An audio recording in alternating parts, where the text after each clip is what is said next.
Thank you for coming. I'm David Vander Zanden, principal of Grand Christian, and we are a small school east of here, 5 miles, and God is working at our school big time, and I want to thank you for your prayers when you pray for our school.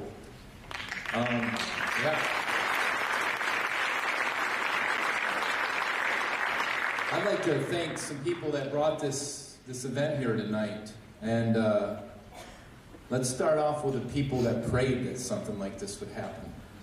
So they may not had the finances to maybe give, or just didn't feel like that was where their power was, but they prayed for this to happen. And I want to welcome the people that aren't, full-blown Christians, that you're just here to get some answers and wonder what's going on in this world. So thank you for coming. We'll treat you very nice here. What a great facility here, right? This is amazing. Thank you for your tax dollars for your millage.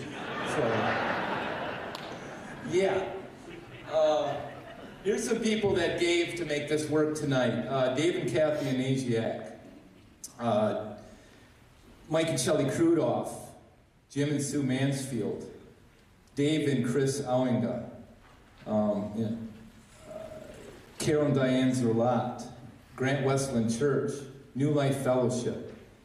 Grant Community Church. Rick Steenstra at Grant Tire. And I jumped around and I shouldn't have done that. I should have stayed in order. Did I miss anybody? Just yell. Dave, you forgot so-and-so. Tim and Christine. That's why, because I was going to put Crudoff Farm. So I'm glad I didn't blow the cover and call you by your first names. Yeah, they just opened up their wallets and said, let's do this. So if you get a chance, thank them. Go to their,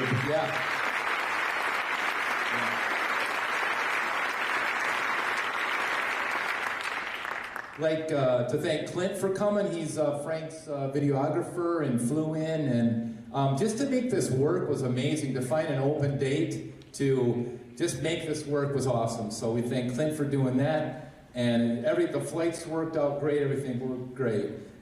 You can record this if you want, but stay out of the way of the cameras there. Later, when we have a Q&A, that microphone, I think, is going to be moved right here, so you can come down in this area and ask your question. We'll do that the last 45 minutes.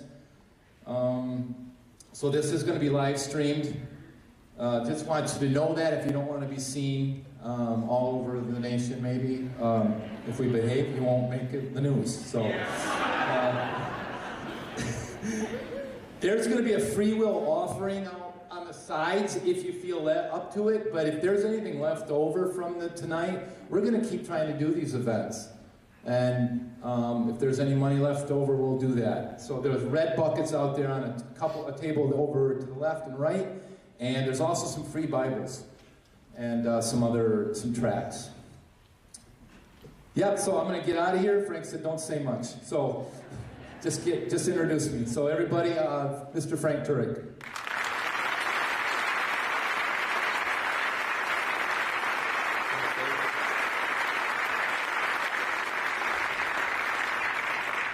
$1,991 years ago this week, it is said the most important event in human history took place. And that is Jesus of Nazareth died after being brutally tortured, and then on Sunday he rose again. And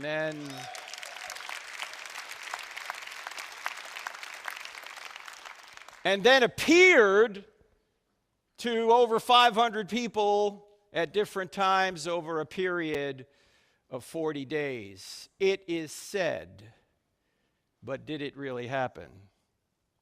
That's what we want to investigate tonight, and we're going to investigate it by looking at evidence that we put in a book called I Don't Have Enough Faith to Be an Atheist. And in order to do this, let's go back to September 29th, 2006.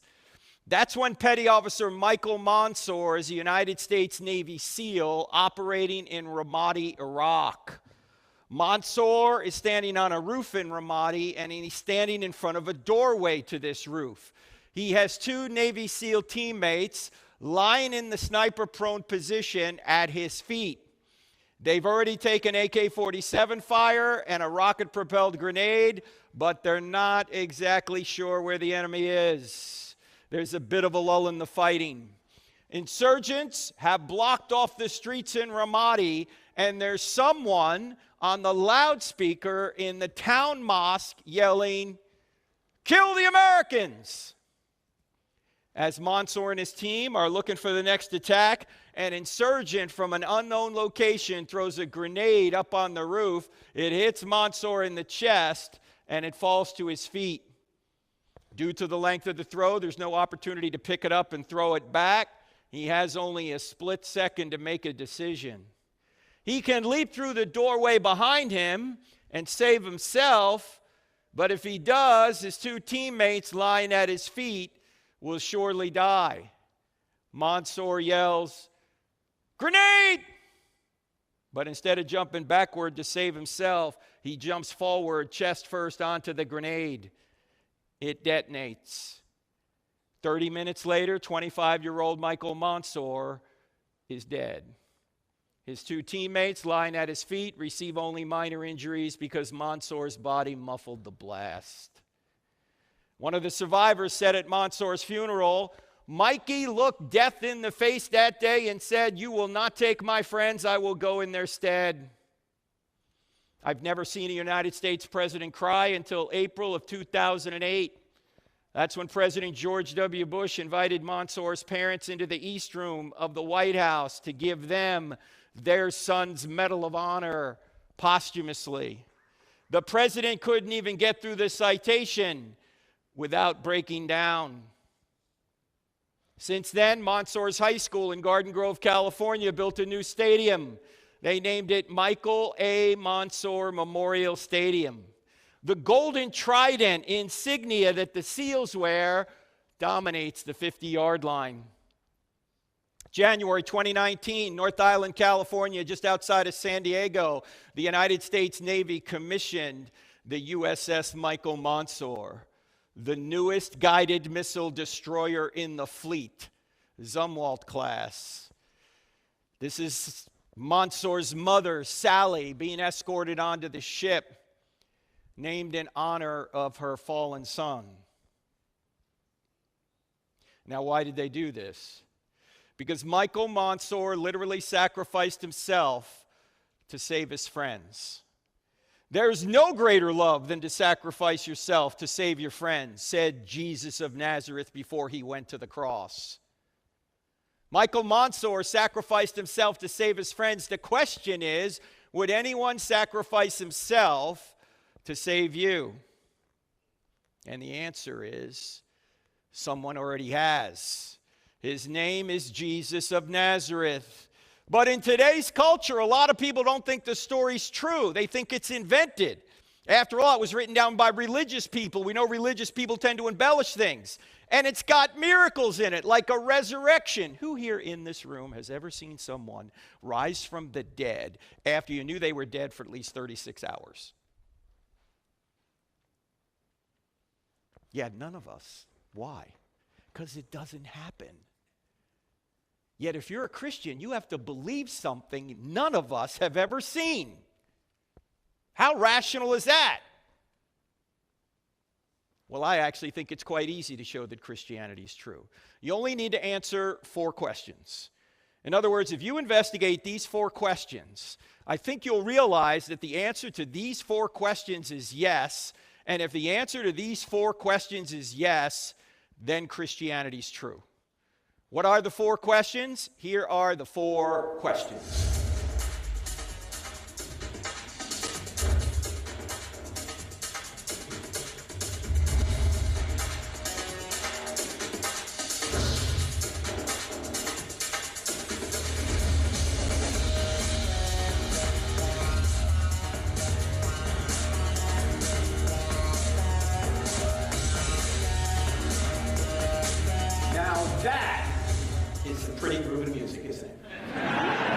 That is actually from our TV show, which is on every Wednesday nights on DirecTV channel 378. How many people here have DirecTV? Can I see your hands, please? DirecTV. Like 12 of us out of 700. Very good. All right, how many people here have Roku? Someone have Roku? Okay, look. Very good, Roku. Look for NRB TV on Roku at 9 p.m. Eastern Time Wednesday. And then on radio, we're a bunch of stations around the country, but that's okay. Even if it's not in this area, you can listen to it anytime you want because it's podcasted. It's called the I Don't Have Enough Faith to Be an Atheist podcast. In fact, we have 2 of these a week. And what we do is we present evidence for Christianity, and we cross-examine ideas against it. Now, why are these the 4 questions? Does truth exist? Does God exist? Are miracles possible? And is the New Testament true? And this is going to serve as our outline here tonight. The first question, does truth exist? Why? Well, you hear people saying there's no truth. You got your truth. I got my truth. All truth is relative, right? You've heard these claims. Well, if there's no truth, Christianity can't be true. Of course, if there's no truth, atheism can't be true either, right? Now, of course, there's truth, ladies and gentlemen. If there was no truth, would you ever go to school? Would you ever read a book? Would you ever be able to catch someone in a lie if there was no truth? I mean, lies presuppose truth, right? Of course there's truth. We're going to deal with that first. Second question, does God exist? Obviously, that's important. If there's no God, Christianity can't be true. Well, I hope to show you tonight that God really exists. There are 3 arguments that we cover in the book in quite detail that God actually does exist. Is this too loud? Do I need to move this down? All right, you guys okay? 3 arguments, and we're only going to be able to look at one tonight because we have limited time, that show that God exists. Now, these arguments are in the Bible, but you don't need the Bible to know them. In fact, you can know that God exists without any reference to any religious work. Did people know there was a God before there was a Bible? Yeah, of course, okay? Third question, are miracles possible? Obviously, Christianity can't be true if miracles are not possible, but I hope to show you tonight, despite the fact that many in our culture don't think miracles are possible, the greatest miracle in the Bible, atheists are admitting the evidence for. We'll see that tonight. Then we're going to get to the key question, is the New Testament true? The New Testament doesn't have a prayer if there's no truth, no God, or no miracles. But if truth exists, if God exists, if miracles are possible, then we can see if the New Testament documents are historically reliable enough. We're not assuming they're inerrant or they're part of the Bible or any of that. We just want to know if they're telling the general truth, to let us know if one event from the ancient world took place and the event is the event upon which Christianity either stands or falls. What's the event? Does anyone know? The resurrection. If Jesus rose from the dead, game over, Christianity's true. Of course, if Jesus didn't rise from the dead, game over, it's false. You might as well sleep in on Sunday and do what you want the rest of the week, because if Jesus hasn't risen from the dead, if you're a Christian, your faith is in vain, as the Apostle Paul himself said to the church at Corinth.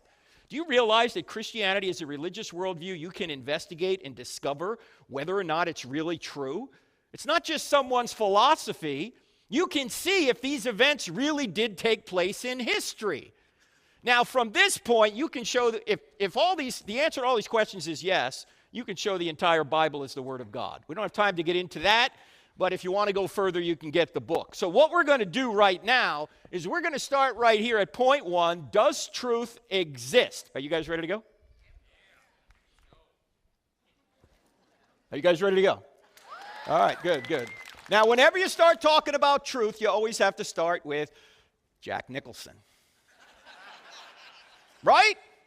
Because Tom Cruise had him on the witness stand, and he said to him, "Colonel, I want the truth." And Nicholson said,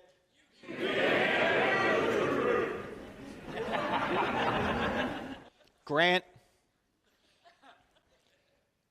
that was weak. If he said it that way, the movie would have gone nowhere. You can't handle. That's not how he said it. This is how he said it. I want the truth. You can't handle the truth. All right, let's try it again. I want the truth. You can't handle the truth. That felt better, didn't it? Wasn't it worth coming here tonight just to say that? Don't you feel better?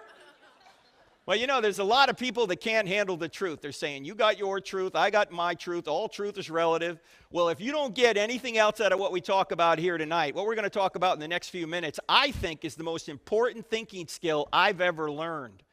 And to show you what a dimwit I was 33 years old, I already had a master's degree, and I did not know what I'm about to tell you now. And you know why I didn't know it? I never had a course in logic. How many people in here have had a real course in logic? Can I see your hands, please? All right, you see these 10 people with their hands up? These are the homeschoolers. You see them? We don't teach logic in public school anymore, and we ought to. It's important. Unfortunately, instead of teaching kids how to think, we're teaching them what to feel. And that's dangerous. Why? Because if you follow your emotions all the time, you're eventually going to smack up against reality, and it's going to hurt. Yes, emotions make life fun, but logic makes life safe. You need to know whether something makes sense or not. Don't follow it blindly. And what we're going to talk about now is one of the fundamental laws of all logic. If you had a course in logic, you know what I'm talking about. It's the law of non-contradiction. It says opposite ideas cannot both be true at the same time and in the same sense. For example, God can't both exist and not exist at the same time and in the same sense, right? It's one or the other, but not both. We can't both be in Grant and not in Grant at the same time and in the same sense, right? We're here or we're not, but not both. You guys with me? All right. This law of logic will help you detect what is false. And that's important because if you haven't noticed, there's a lot of false philosophies and statements that come across your iPhone or your Droid or your screen or your TV or in a classroom or just out there with your friends. They'll say stuff that you'll go, huh? How can you detect that a statement that they make is false? Well, the easiest way of showing you is to give you an example of a false statement, and then we'll use this thinking skill. Suppose someone were to come up to you and say, there is no truth. This is a relativistic postmodern claim. There's no truth. You should ask that person a question. What should the question be? Yeah, that's right. If someone says there's no truth, you want to say, is that true? Is it true that there's no truth? Because if it's true that there's no truth, the claim there is no truth can't be true, but it claims to be true. Did I say that right? I know that can give you intellectual constipation if you think about it. Because this is known as a self-defeating statement. What's a self-defeating statement? A self-defeating statement violates the law of non-contradiction. If this statement is true, it's false, in other words. It would be like if I said I can't speak a word in English. What would you say? You're using English to say it. Or it'd be like if I said my parents had no kids that lived. Or my brother is an only child. Or everything I say is a lie. Some of you will get that tomorrow. Or all generalizations are false. Some of you will never get that one, right? These are known as self-defeating statements, and you got to get good at recognizing self-defeating statements if you're going to avoid error. And you want to avoid error because if you dive headlong into error, it's going to hurt. And here's the thinking skill. Here's what you need to do. You need to turn the claim on itself. Turn the claim on itself. So if somebody says there's no truth, you turn the claim on itself and you ask, is that true? Okay? Now, you can amaze your friends with this. Why? Because you're not making statements, you're simply asking questions. So, suppose someone were to say this, there's no such thing as absolute truth. If you turn the claim on itself, what question are you going to ask? Yeah, is that an absolute truth? Or you might want to say, are you absolutely sure? Can everybody see this is an absolute truth claim, claiming there are no such thing as absolute truths? It's like saying I can't speak a word in English. It defeats itself. And just ask the question, is that an absolute truth claim? Okay. Now, in our culture, more often, this same kind of sentiment is said this way. There isn't the truth, only my truth. Right? Like, you know, you have your truth, I have my truth, you live your truth, I'll live my truth, we'll all get along. It sounds so right, doesn't it? It sounds like we all ought to believe this. It sounds so Oprah, doesn't it? There's just one big problem with it. It's logically self-defeating. If somebody says there isn't the truth, only my truth, if you turn the claim on itself, you should say, is that just your truth or the truth? I mean, think about it. Ladies and gentlemen, if this truth up here is just your truth, in other words, it's just your opinion, then you can say, why should I believe it? But if you're saying this truth up here is the truth, can everyone see the first half of the statement says there aren't any the truths? Can everyone see this is a the truth statement, claiming there are no such thing as the true statements? It's like saying I can't speak a word in English. Now, I know it's unpopular in our culture to say this, but I have to say it anyway. There's no such thing as your truth. There's no such thing as my truth. There's just the truth. I mean, if you're going to say you have your own truth, you might as well say I have my own math. I mean, imagine if Dave, who organized this thing here, said to me, hey, Frank, can you hang out another day around here in Grant? We got some work that needs to be done. I think you can help us with it. And if you stay, I'll pay you $10 an hour. You just tell me how many hours you work, and by the time you're done, I'll pay you. And suppose I do that. Suppose I stay tomorrow, and I go dawn to dusk. I work 15 hours, and I go to him, okay, Dave, I'm done. And he goes, what do I owe you? I said, okay, $10 an hour times 15 hours, you owe me $150,000. And he goes, 150,000? No, I owe you 150. I go, no, you don't understand. I have my own math. What's he going to say? There's not my math or your math. There's just math. Now, parents, I'm not talking about the kind of math your kid brings home. Okay, I know. This isn't my math. No, I'm not talking about that, all right? But there's either a right answer and all the rest of the answers are wrong. It's not just my opinion or your opinion. It's just the way it is. And we've got to get back to that because that's what reality is. Reality is the way it is, regardless of what you think about it. So there's not my math or your math. There's not my truth or your truth. There's just the math and the truth. Oh, this is a big one in our culture too. You ought not judge. Probably heard people say that, especially if you're a Christian. Jesus said don't judge. Why are you judging, you hypocrite? All right, put Jesus aside for just a second. Logically, what's the problem with the claim? So what question would you ask? Yeah, why are you judging me for judging? Or you can say, hey, isn't that a judgment? Because that's what it is. You say, wait a minute, Frank, didn't Jesus say don't judge? Nope, never said it. Sure he did. He said it in Matthew chapter 7, verse 1. This is in the middle of his most important sermon ever, his most famous sermon, the Sermon on the Mount. Okay. I know this is going to sound odd for a minute. Stick with me. It's true. There are no verses in the Bible. There are no verses in the Bible. Do you think when Matthew was writing his biography that we now call a gospel of Jesus, he said, here's chapter 7, verse 1? No. When were the chapter and verse divisions added? About 500 years ago to help us navigate the text, which is important. Why? It'd be really hard to find your way around this big series of books we put under one binding if you didn't have numbers, right? I mean, imagine you didn't have numbers in your Bible and your pastor didn't have numbers in his Bible, and one Sunday morning he gets out this big book and he opens it up and he just looks at you and he goes, let's go about 2/3 of the way in. Let's see if we can find the same spot, right? Like, you wouldn't be able to do that, right? You need numbers to find your way around. The problem is we tend to think if it's got a number in front of it, we can take it out and make it say whatever we want. You can't do that. You got to figure out what's going on in the text to understand what that one verse means. And now some of you are going to hate me for this, but I don't care. I'm leaving tomorrow, so it doesn't matter, okay? This is why you should never say that Jeremiah 29:11 is a promise to you.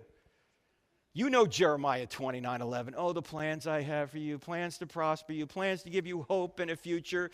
I mean, this is on pillows. This is on coffee mugs. This is on birthday cards and posters. Is this a promise to 21st century Christians living in Grant, Michigan?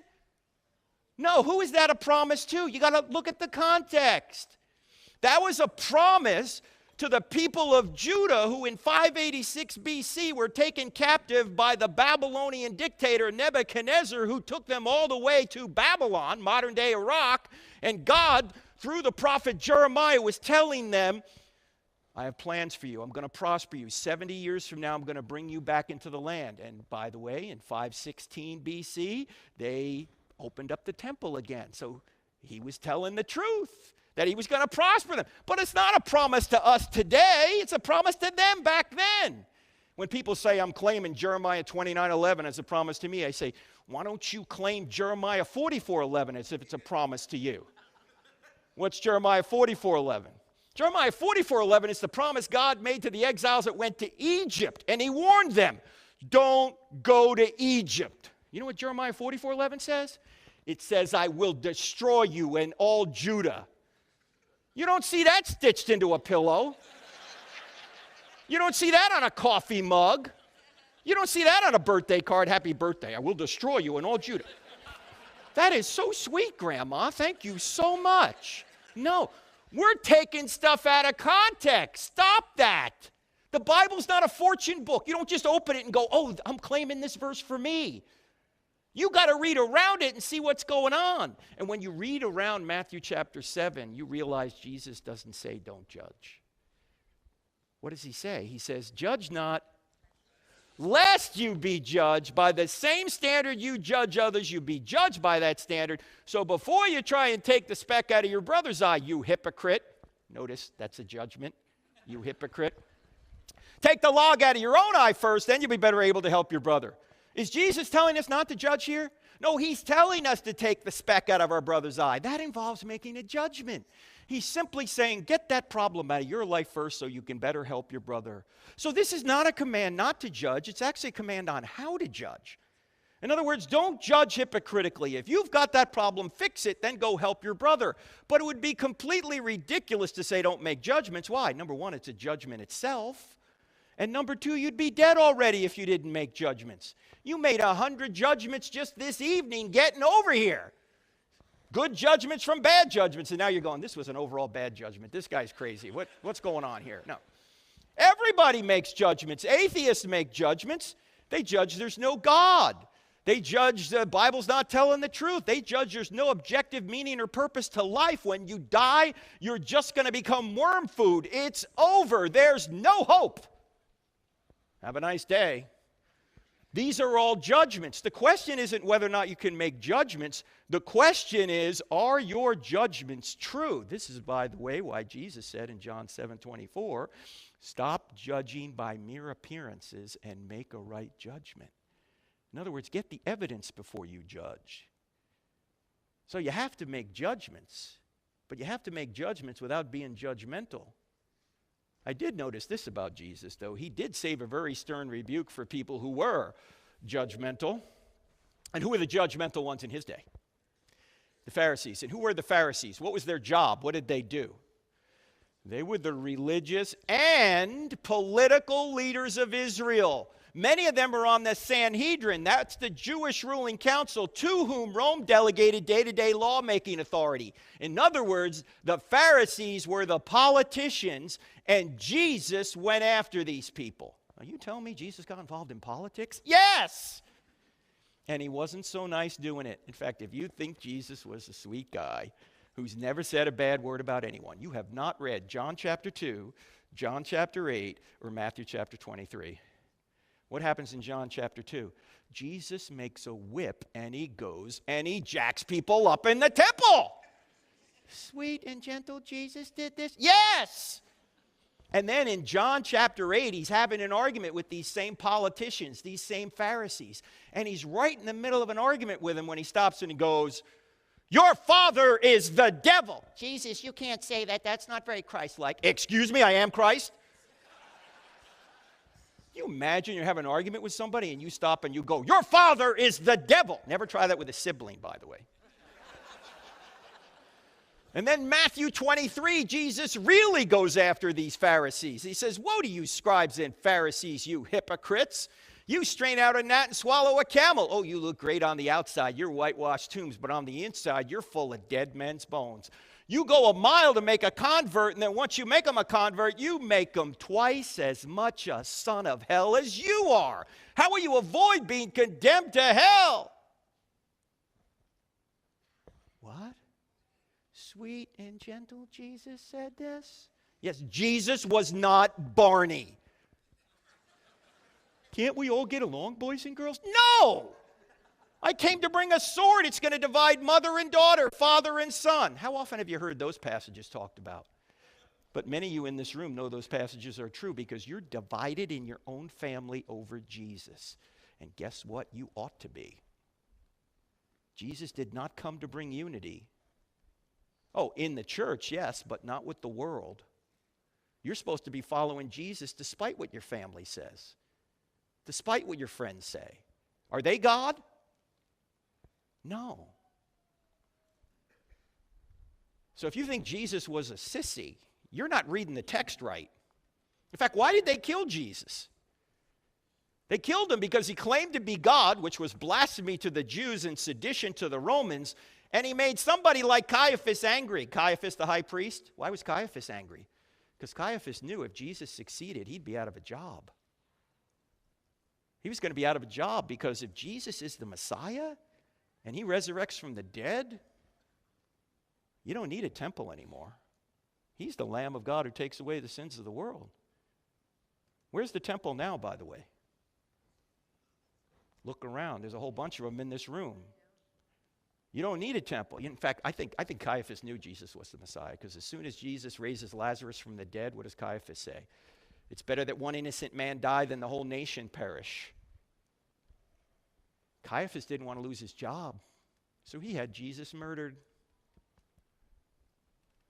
So don't buy into this idea that Jesus was some kind of wimp. Caiaphas suppressed the truth because he wanted to get something that he really wanted. By the way, we do that too, don't we? We suppress the truth to get what we want. We know it's true, but we suppress it anyway. In fact, if you tell somebody something that's true and they get mad at you, you just help convict them. As Augustine said, we love the truth when it enlightens us. We hate the truth when it convicts us. A few military people in here, and by the way, I was in the Navy for 8 years, which stands for never again volunteer yourself.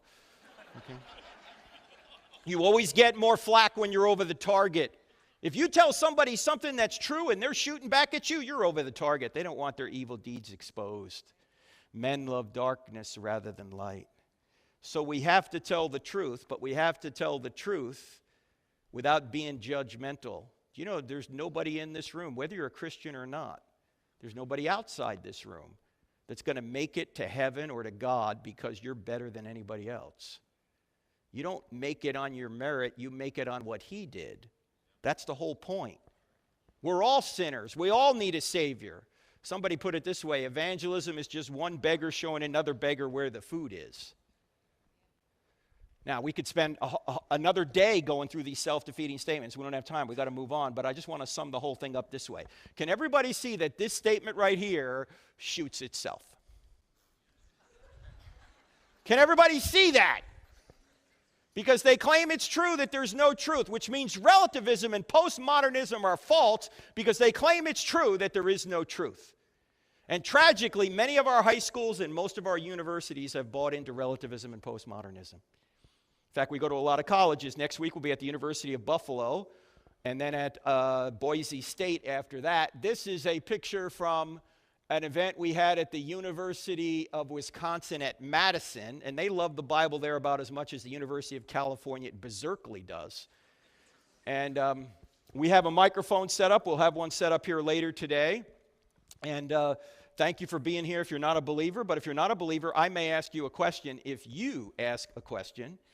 And it's not fair for me to do that unless I warn you what the question is. Here's the question, and this is a question I ask of anybody who's not a Christian. The question is this.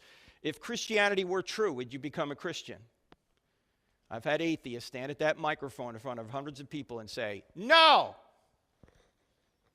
No? I thought you claimed to be reasonable. I thought you claimed to be rational.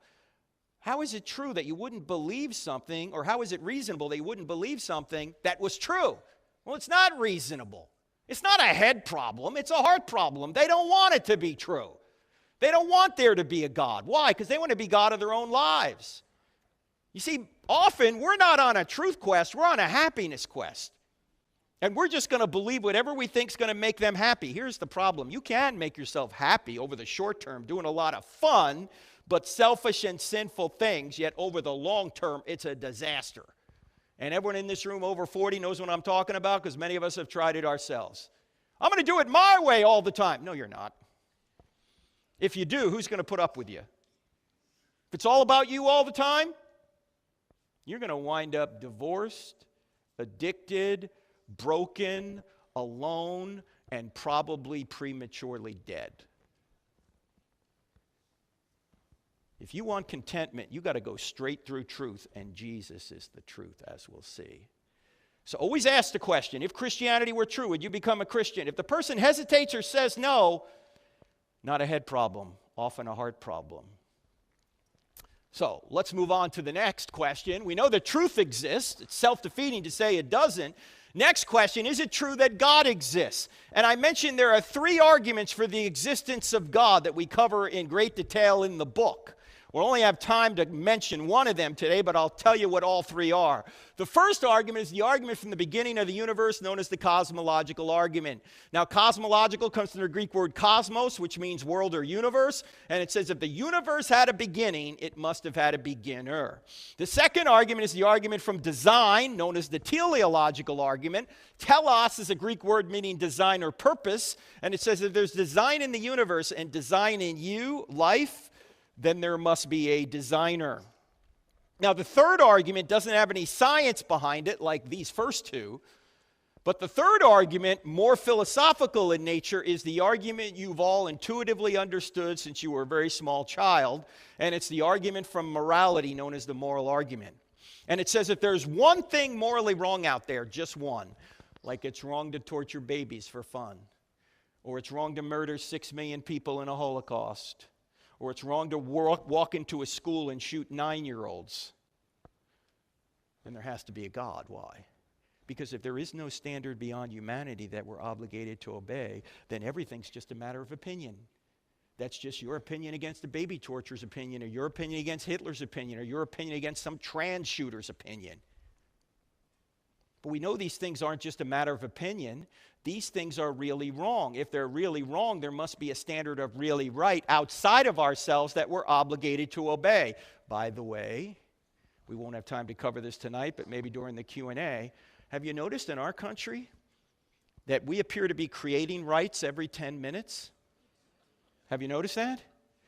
Yet many of the people claiming they have some sort of new right are atheists. Do you know if there's no God, there are no rights? Everything's just a matter of opinion. Just your opinion against somebody else's opinion. There's not only no right to same-sex marriage, there's no right to natural marriage. There's not only no right to abortion, there's no right to life. If there's no God, there are no rights to anything. By the way, that's how our country began. We hold these truths to be self-evident that all men were created and endowed by their government. No, endowed by their creator with certain unalienable rights. And that governments are instituted among men to secure these rights. The government doesn't give you rights. The government's supposed to secure the rights you already have. If the government gives you rights, they're not rights, they're preferences. But we don't have time to get into that now. We got to start right here at the cosmological argument. You got to admit, it was worth coming here tonight just to see God do that. I mean, come on. Some of you said, I've never seen God move. Oh, really? Check this out. Look at that. Now, this is the argument that many say points back to the big...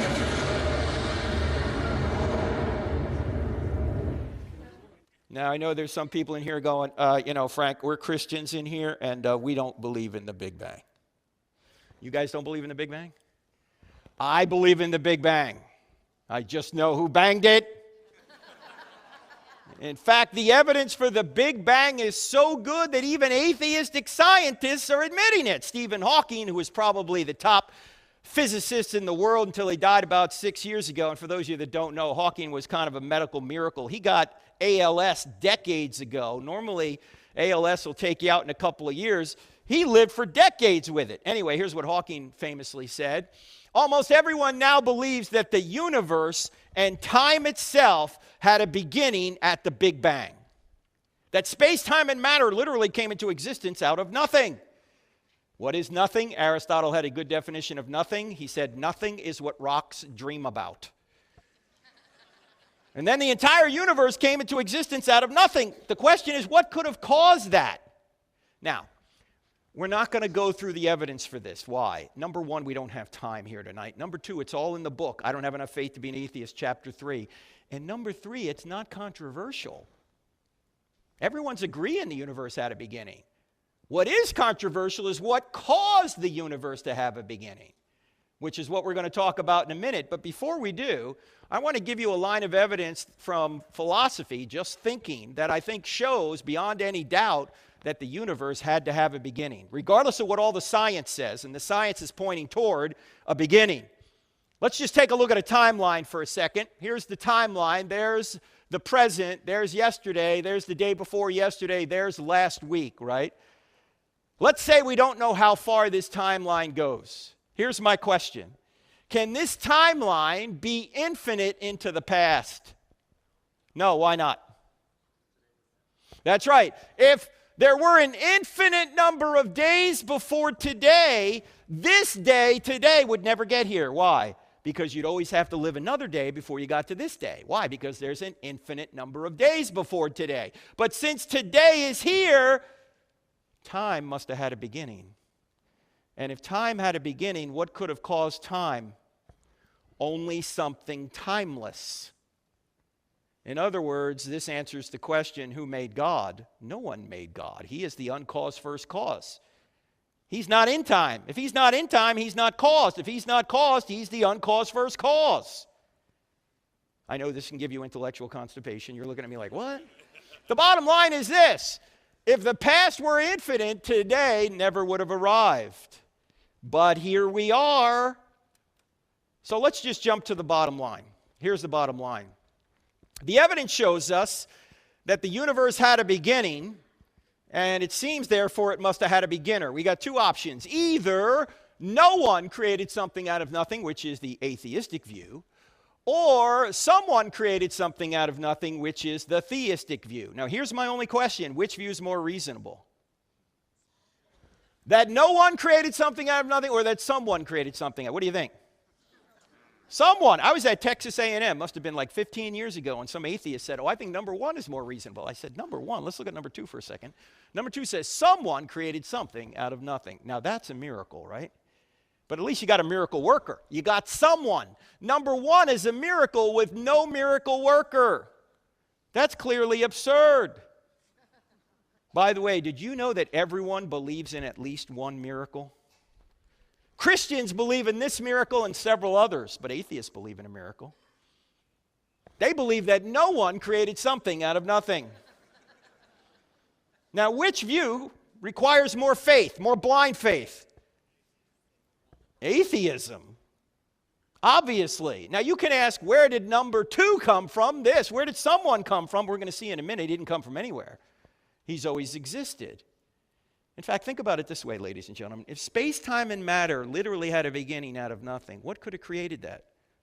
Only something outside of space, time, and matter. In other words, the cause must be spaceless, timeless, immaterial, powerful to create the universe out of nothing, personal in order to choose to create, because to go from a state of nothingness to a state of creation, someone has to make a choice, and only persons can make choices.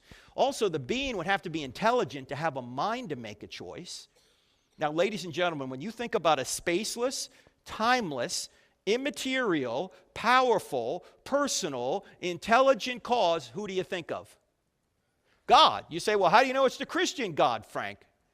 We don't. Yet. This could be Allah at this point, or some other theistic or deistic God. We don't know.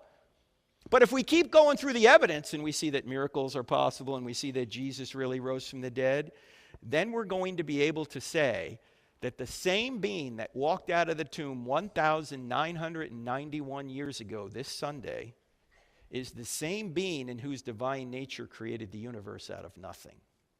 We haven't gotten there yet, but we have 6 attributes for a being that looks like it could be the God of the Bible. In fact, here's a question you ought to ask people who are not theists. If there is no God, why is there something rather than nothing at all? In other words, if there is no God, why does anything exist? There has to be an uncaused first cause. It's either the universe that's the uncaused first cause or something outside the universe that is the uncaused first cause. All the evidence shows the universe had a beginning. It must be something, therefore, outside the universe that is the uncaused first cause. Now, what are we doing here? What we're reasoning from is we're reasoning from effects back to cause. If someone were to ever ask you, how do you know that God exists? Here's what I think you ought to say. I know God by his effects. If there's a creation, that's the effect. I'm reasoning back to a cause, a creator. If there's design in the universe and design in life, an argument we didn't have time to get into tonight, but there is. If that's the effect, we're reasoning back to a cause, a designer.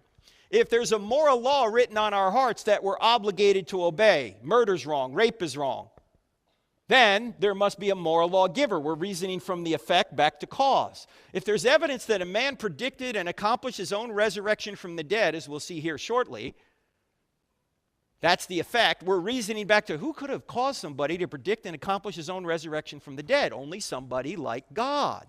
So you're reasoning from effect to cause. Even if you think you've had some sort of personal experience with God, you're doing the same thing. The personal experience is the effect, and you're saying the cause of the effect is God. You're always reasoning from effect to cause. That's what scientists do. Scientists are looking for causes of effects. And by the way, what's the queen of all sciences? No. Nice try. Theology. Theology is the queen of all sciences.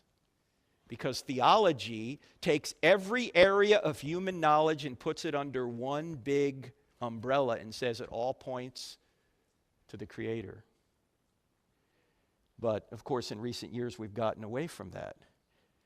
When you go to university, you're supposed to find unity in diversity. How do all these diverse knowledge fields come together to point to one truth? Now people go get a PhD in the mating habits of the African fruit fly, right? And they only know that little piece of knowledge. There's nothing wrong with getting that. I'm just pointing out they don't see the big picture. You want to see how it all fits together. That's what theology is supposed to do.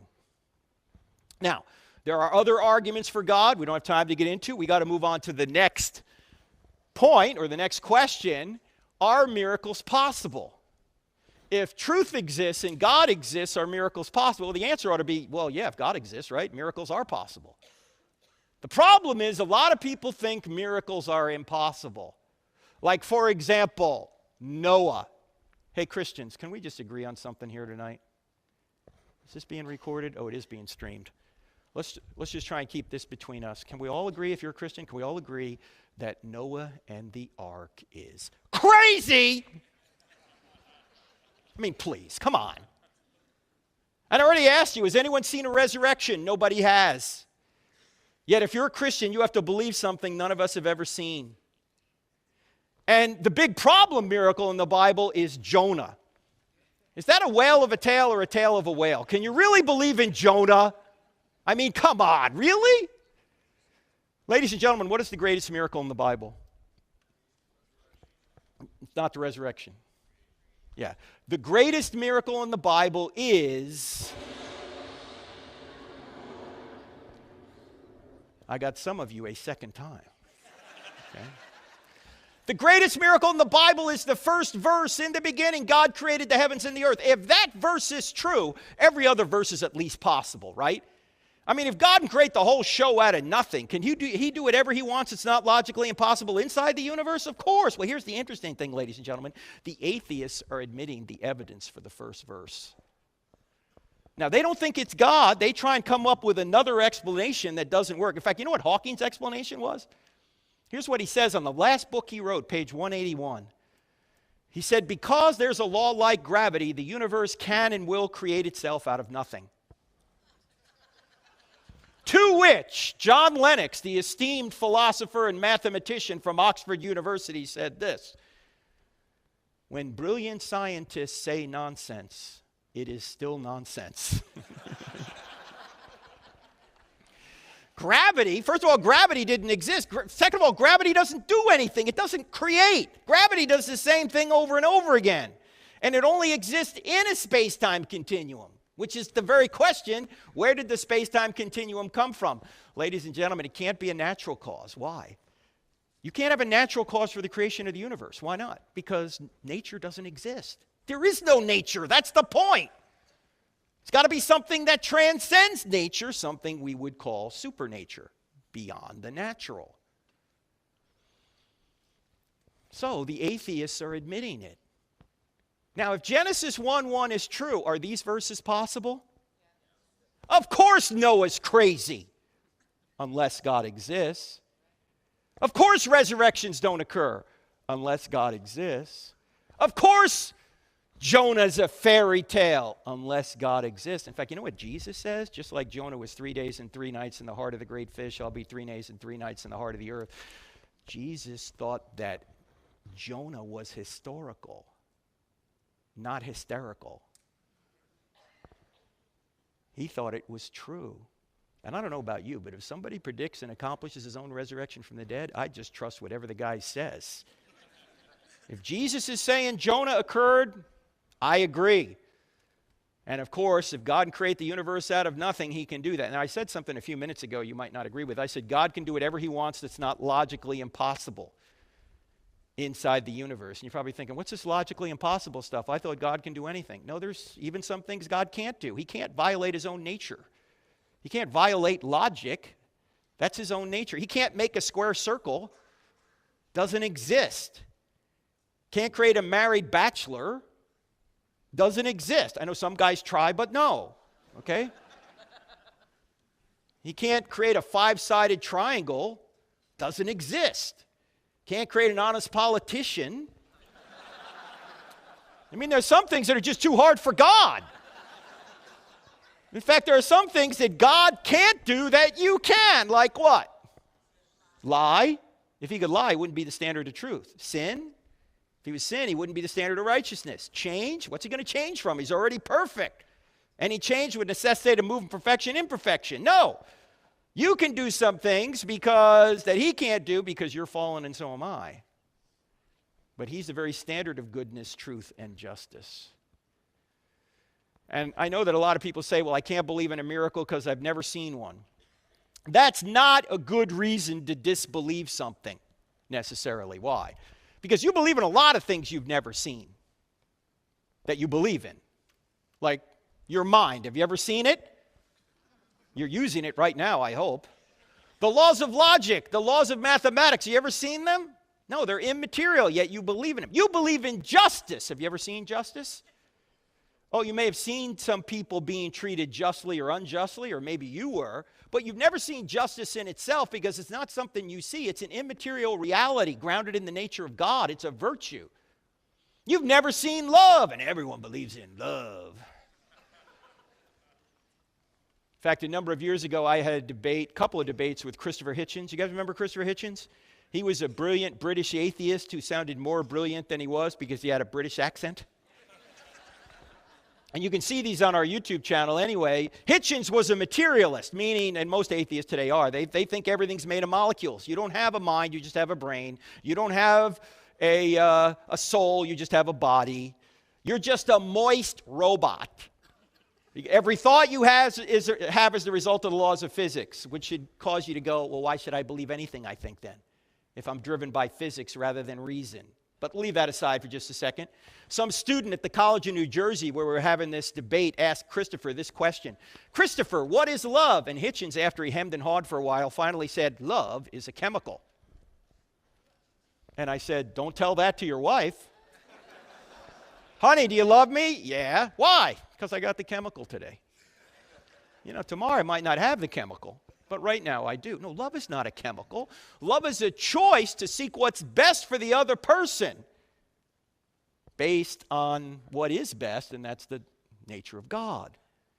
You've never seen gravity. Oh, Frank, sure you have. We've seen gravity. Look, there it is right there. Nope, you're not seeing gravity. What are you seeing? You're seeing the effects of gravity. You've never seen George Washington. yet you believe he existed. Why? Because he's left effects behind that are best explained by a man who lived from 1732 to 1799. And you've never seen Jesus in the flesh. Some people have. Some Muslims are having him appear to him, but you've probably never seen him either, yet you believe he existed. Why? Because he's left effects behind that are best explained by Jesus of Nazareth. And do you realize, by the way, that no miracles have to have occurred since the New Testament times for Christianity to be true? There could be no miracles since then. Now, I think there have been miracles since then, but they don't have to be true in order for Christianity to be true. But you know what? For atheism to be true, every single miracle experience and miracle and spiritual experience in the history of the world has to be mistaken. Is that possible? Well, it's possible. Is it reasonable to believe? No, I don't think so. You got to have a lot of faith to believe that every spiritual experience and miracle claim in the history of the world has been false. And by the way, even if miracles do occur today, there can't be many of them. Why? Because a miracle by definition is a rare event. God does miracles to get our attention when he has like a new prophet to confirm. In fact, if you look in the Bible, you see miracles are bunched around 3 periods: Moses, Elijah and Elijah, and Jesus and the apostles. Why? Because there's new revelation that needs new confirmation. There's a new prophet that needs a new sign. And that's how God says you ought to listen to Moses, because he can do miracles. Otherwise, how would we know to listen to Moses? But they have to be rare. If they're not rare and they happen all the time, they won't get our attention. I mean, imagine if miracles occurred like resurrections occurred all the time. What would the resurrection of Christ mean? Nothing. You go to somebody, you go, Jesus rose from the dead to prove he was God. And the guy goes, so what? Uncle Leroy just rose from the dead 2 weeks ago. Now I got to give the inheritance back. No, it's got to be a rare event. It can't be a regular event. It wouldn't get your attention. Although, as you well know, there are regular events that happen every single day. And since they happen every single day, we often aren't aware of how amazing they are. Like, how many people in here have seen your own flesh and blood born? Every mother should raise your hand, and only the fathers I'm asking now. Now, when you see your own flesh and blood come out of either yourself or another human being, you don't go, evolution, right? You go, this is amazing. How did this happen? We made whoopee 9 months ago, and now this. You know there's design behind this. This is not something that can be explained just by natural forces.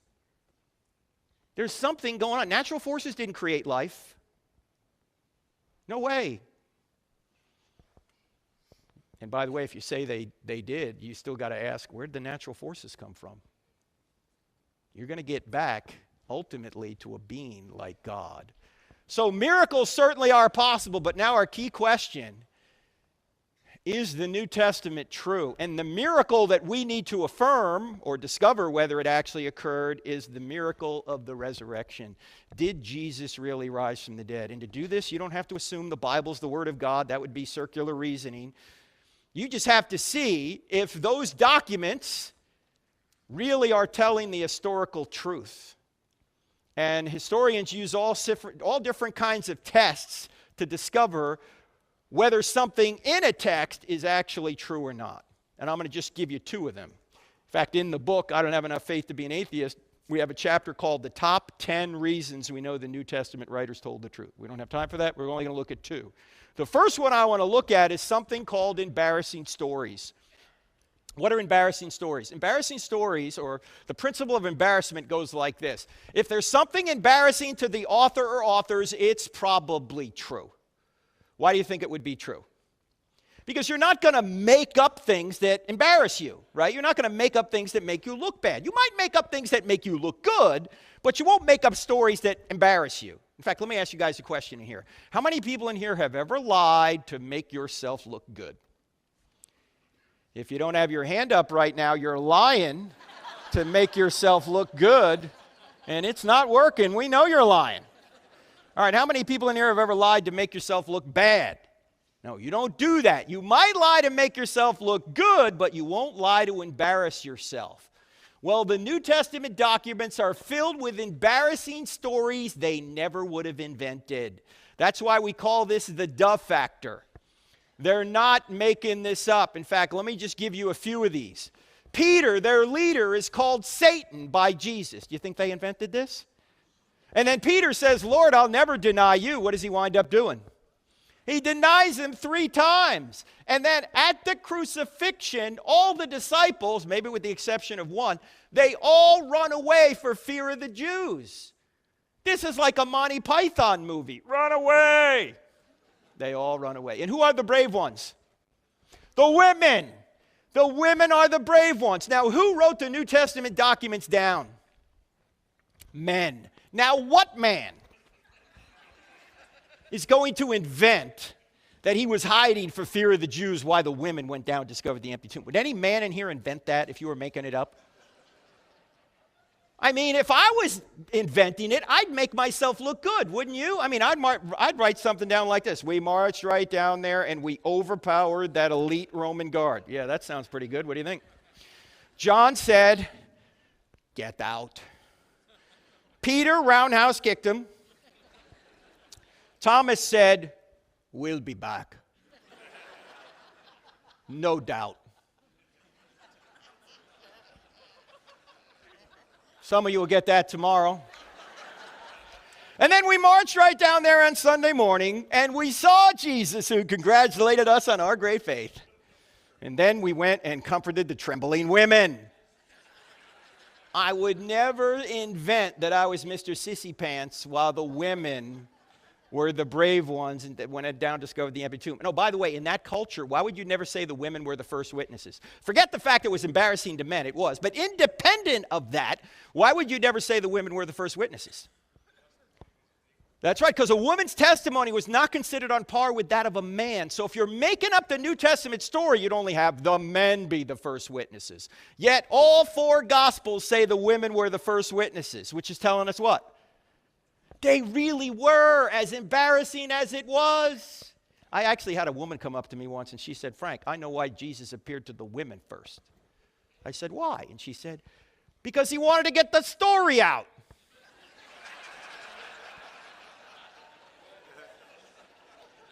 I said, that is an excellent point. I hadn't thought of that.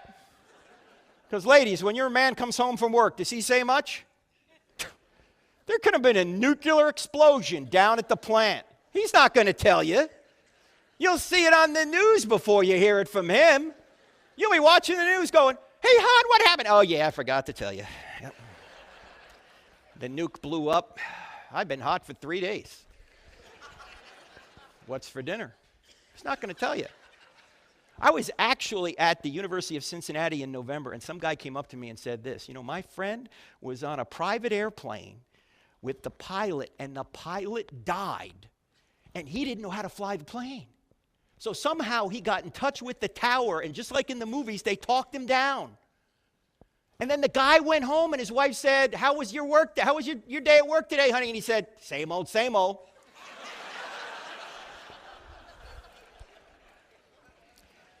I can't even believe this next verse is in the New Testament, but it is. Do you know at the end of Matthew where Jesus takes his disciples in Galilee and he takes them up the hill and he's giving them the Great Commission? Go therefore, make disciples of all nations. Notice he doesn't say make believers. There's a difference, right? Anyway, he's giving them the Great Commission, and it says right there about the disciples that are watching him. It says right there, Matthew 28:17, it says, some believed, but some doubted. What? He's standing resurrected right in front of them, and they're doubting him. You think they made that up? I mean, it's like they're standing there going, you see that guy over there? Yep, that guy over there is Jesus. Oh, no, it can't be. Jesus was killed not long ago. No, I'm telling you, it's him. Look, Jesus is dead. It can't be him. It's him. Do you know what the Romans did to him? They whipped him. They brutalized him. They put spears in his side and pegs through his wrists and feet, and they killed him. If they didn't kill him, they could have been killed. Jesus is dead. I'm telling you, it's him. It can't be. It is. How do you know?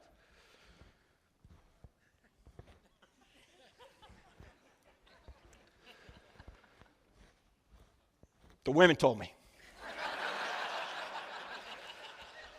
They're not making this up. There's even embarrassing details about Jesus in the text. Jesus is considered out of his mind by his own family who want to seize him and take him home. It says this in Mark chapter 3. In other words, his own family thought he was nuts. That's embarrassing. Jesus' own brothers don't believe in him. They didn't think he was God. Now, how many people in here have a brother? All right, how many people in here have a brother who thinks he's God? Yeah, you don't believe in him either, do you? They didn't believe in Jesus either. Jesus is called a drunkard. He's called a madman. He's called demon-possessed. You think they invented that? He has his feet wiped with the hair of a prostitute, which easily could have been seen as a sexual advance. And oh, by the way, notice there are two prostitutes in Jesus' bloodline. The Messiah's bloodline. Who are they? Rahab and Tamar. Now, do you think Matthew, when he wrote down the genealogies, thought to himself, you know what, I really think I need to spice up the Messiah's bloodline a little bit. Let me put a couple of prostitutes in there. What do you think? Rahab, Tamar. No. But he's telling the truth, as embarrassing as it is. In fact, when they get to these people, he just says they're in the bloodline. You don't find this in other ancient cultures. In fact, there's a lot of shady people in the bloodline. Judah, from where we get the term Jew from. Jesus, from the tribe of Judah, not a good guy. Judah is the guy that sold his brother Joseph into slavery, and he also slept with Tamar, his daughter-in-law. He thought she wasn't his daughter-in-law, but she was playing a prostitute.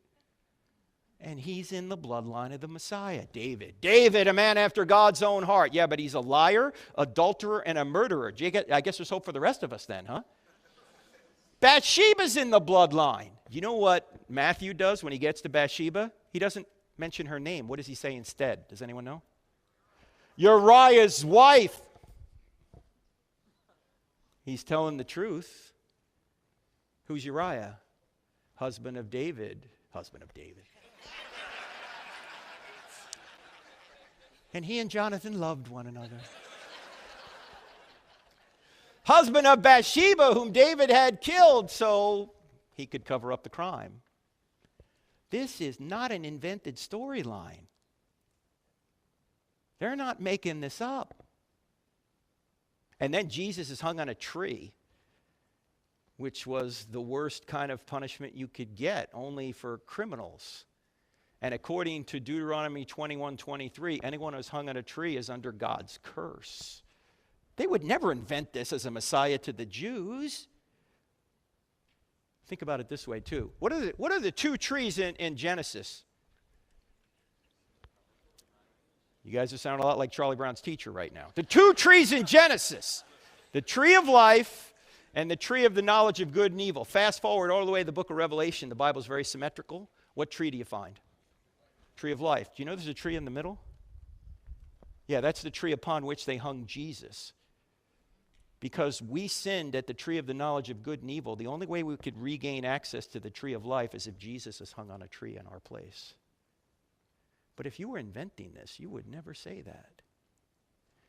Now, there's a lot more embarrassing details that the book has, but we got to move on to one more before we finish up. And that is excruciating deaths. Another reason why we know they didn't make it up. Now, it's important to keep in mind that all the writers of the New Testament, with the exception of Luke, were all believers in Yahweh. Luke's the only Gentile. They think they're God's chosen people. They've had this relationship with Yahweh for almost 2,000 years. And there's two things they didn't think could happen. They didn't think a man could claim to be God. That would be blasphemy. And they didn't think that one guy would rise from the dead in the middle of time. They knew we'd all rise from the dead at the end of time, according to Daniel and Isaiah. But they didn't think one guy would rise from the dead in the middle of time. And yet that's what they wound up saying. In fact, it's really dramatic when you look at what happened to the apostles before and after the resurrection. They changed their worldview quite dramatically.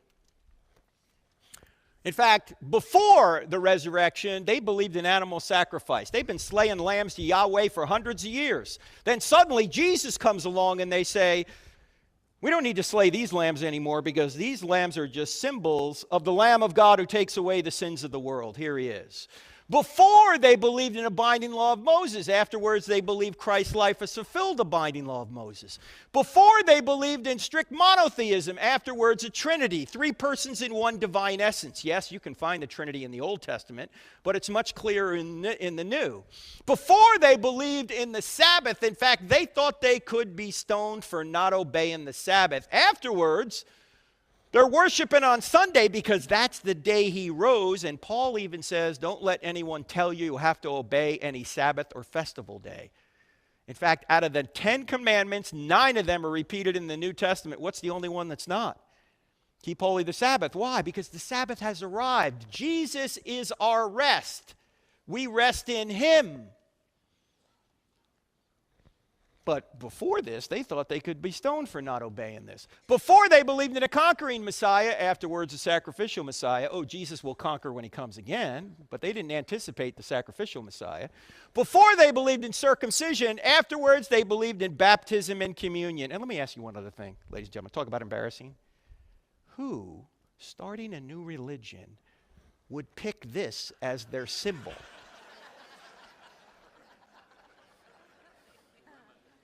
Oh, only women are going to join this. I mean, they're not making this up. Now, ladies and gentlemen, what would have caused these pious Jews to abandon everything on the left and adopt everything on the right virtually overnight? The only thing I can think of is what psychologists call an impact event.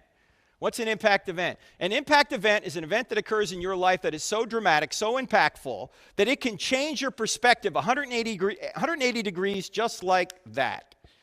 Some impact events are so dramatic that although you might not remember what you had for breakfast today, you'll remember an impact event that happened 10, 20, 30, 40, 50, 60 years ago if you're old enough. In fact, there's probably only a few of you in this room that can answer this question, but I'm going to ask it anyway. If you can remember where you were and what you were doing November 22nd, 1963, hold your hand up high right now. Hold it up. Ladies and gentlemen, you see these people with their hands up? These people are very old.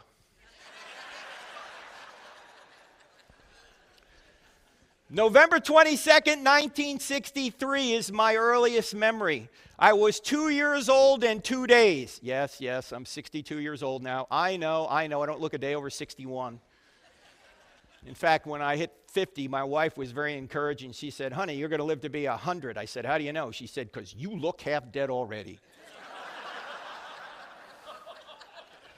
Anyway, on November 22nd, 1963, I'm 2 years old and 2 days. I'm a toddler.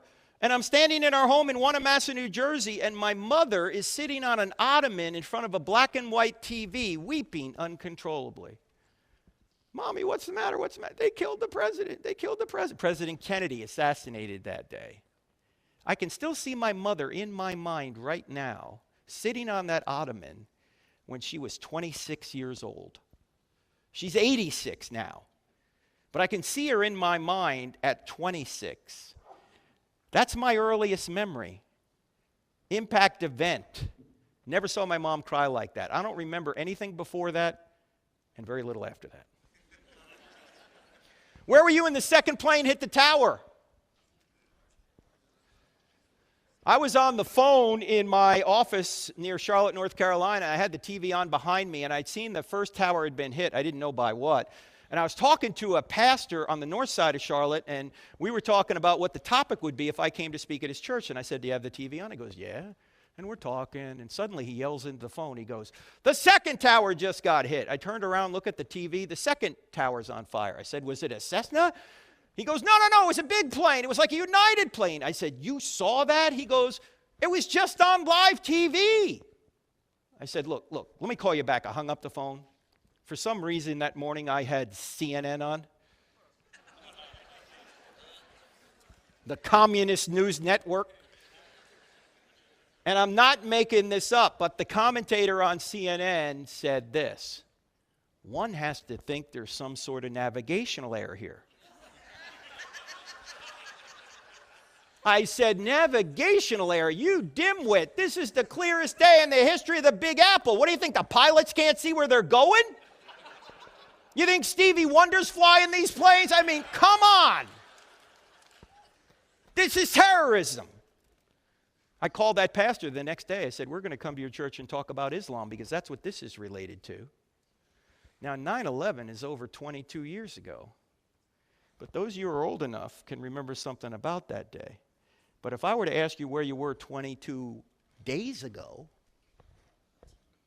most of you are going to go, I don't know, let me look at my iPhone. What was I doing? I don't know.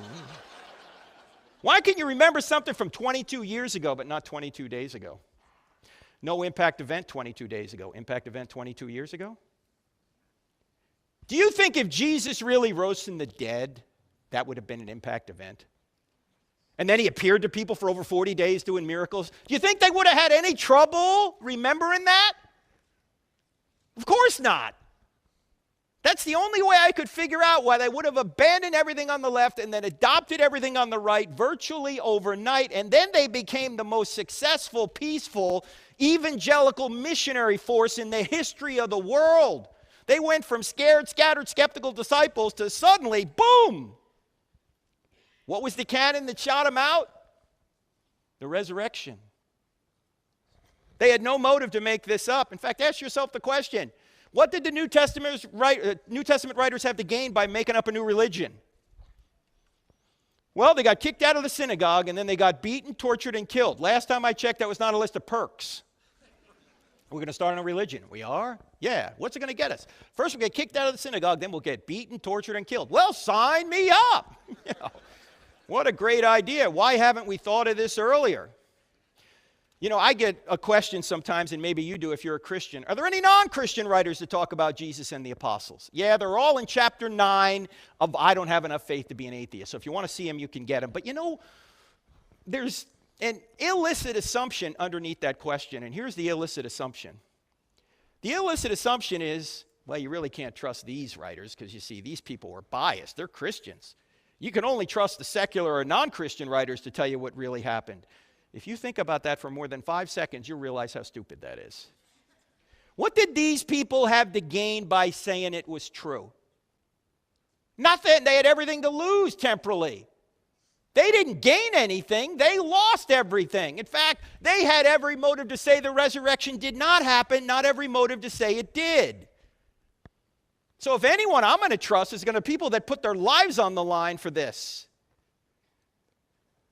Now, some of you may know my friend J. Warner Wallace. He's a cold case homicide detective who's been on Dateline more than any other homicide detective because he solves murders decades old. And Jim also wrote a book called Cold Case Christianity, where he applies his homicide skills to the greatest homicide of all time, the homicide of Jesus. And Jim says that whenever he finds a murdered body, he says, I know there's only 3 reasons why that guy's been murdered. I don't have to track down 1,000 motivations. That guy was murdered for one or more of these 3 motivations. There was either a sex issue, a money issue, or a power issue. Those are the 3 things that can influence people to murder. In fact, those are the same 3 things that influence us every day to sin. Why? Because sex, money, and power are good things. In fact, they're so good, we'll often take shortcuts to get them, won't we? And so Jim says, if you're going to say that the New Testament writers invented this somehow, you've got to come up with one or more of those 3 motivators. So let's take a look, ladies and gentlemen. Did the New Testament writers suddenly get real popular with the ladies for saying Jesus had resurrected from the dead? No, they didn't get sex. Did they get money? No, they weren't 21st century prosperity gospel preachers. Did they get power? No, they got the opposite of power. They were persecuted. Paul had power when he was persecuting the church. As soon as he becomes a believer, he's the one persecuted. They didn't get sex. They didn't get money. They didn't get power. There's no motivation to make this up. And then they went to their deaths. Why would they die for a known lie? At this point, you might be saying, wait a minute, Frank, if you're going to say that martyrdom shows evidence for Christianity, don't you have to say that martyrdom shows evidence for Islam? Because they'll die. And the answer is no. Why? Because there's a lot of differences between the Muslim martyrs of today and the New Testament martyrs of New Testament times. But let me just give you one difference for our purposes here. The Muslim martyrs haven't witnessed anything that tells them that Islam is true. In fact, when Muhammad was on the earth, he said, I don't do miracles. They personally haven't witnessed anything. They just have faith. The New Testament martyrs, on the other hand, saw Jesus risen. They touched him. They ate with him. They verified with their own senses that Jesus had resurrected from the dead. Some people will die for a lie they think is the truth. No one will die for a lie they know is a lie. And the New Testament writers were in a position to know whether it was a lie or not, and they went to their deaths anyway. You can't get better evidence than that unless you were there yourself. Now, the last thing I'm going to say on this is going to seem like heresy for those who, like me, think the Bible is the inerrant word of God. But it's not. Just stick with me, okay? Christianity is not true because a series of documents we put under one binding we call the Bible says it's true. In fact, Christianity would be true if the Bible never existed. You say, how can that be? Do you realize there were thousands of Christians before a line of the New Testament was ever written? Why? Because they didn't read about it in a book. They saw the resurrected Jesus. Then they wrote it down. See, Christianity did not begin with a book. Christianity began with an event, the resurrection. There would be no documents written by Jews in the first century in Jerusalem claiming a man claimed to be God and rose from the dead unless a man really did claim to be God and rose from the dead. They had no motive to invent this. In fact, we could put it this way. The New Testament writers did not create the resurrection. The resurrection created the New Testament writers. You wouldn't have these documents we call the New Testament documents unless Jesus rose from the dead. Nobody's going to invent this. This gets them nowhere. It gets them kicked out of the synagogue and beaten, tortured, and killed. They must have really seen this, or at least thought they saw it. But how do you mistake a guy for over 40 days, seeing him in every context? You eat with him, you touch him. He does miracles. They're not all going to be mistaken. They really saw him risen, which means the most important event in human history really did occur, which means there is hope. In fact, let's talk about that here in just a minute. These are the 4 points. Now, the book goes into a lot more detail. It goes through 12 points in a more logically airtight way, so if you want to go further, you can. And if you want the complete PowerPoint presentation, take your phone and take a picture of that QR code, because I'm going to send you, I showed you tonight maybe 50 slides. The whole presentation has 362. Okay, so I'm leaving a lot out. So if you want to see that, do that. You'll also get about 8 or 9 other presentations by taking a picture of that QR code. And then I brought some books as well, and some DVDs. And I want to point out all the proceeds of the sale of the books and the DVDs will go to feed needy children. Mine, okay? Just so you know. I got some sons, so I need some help, all right? That's the book we've been talking about.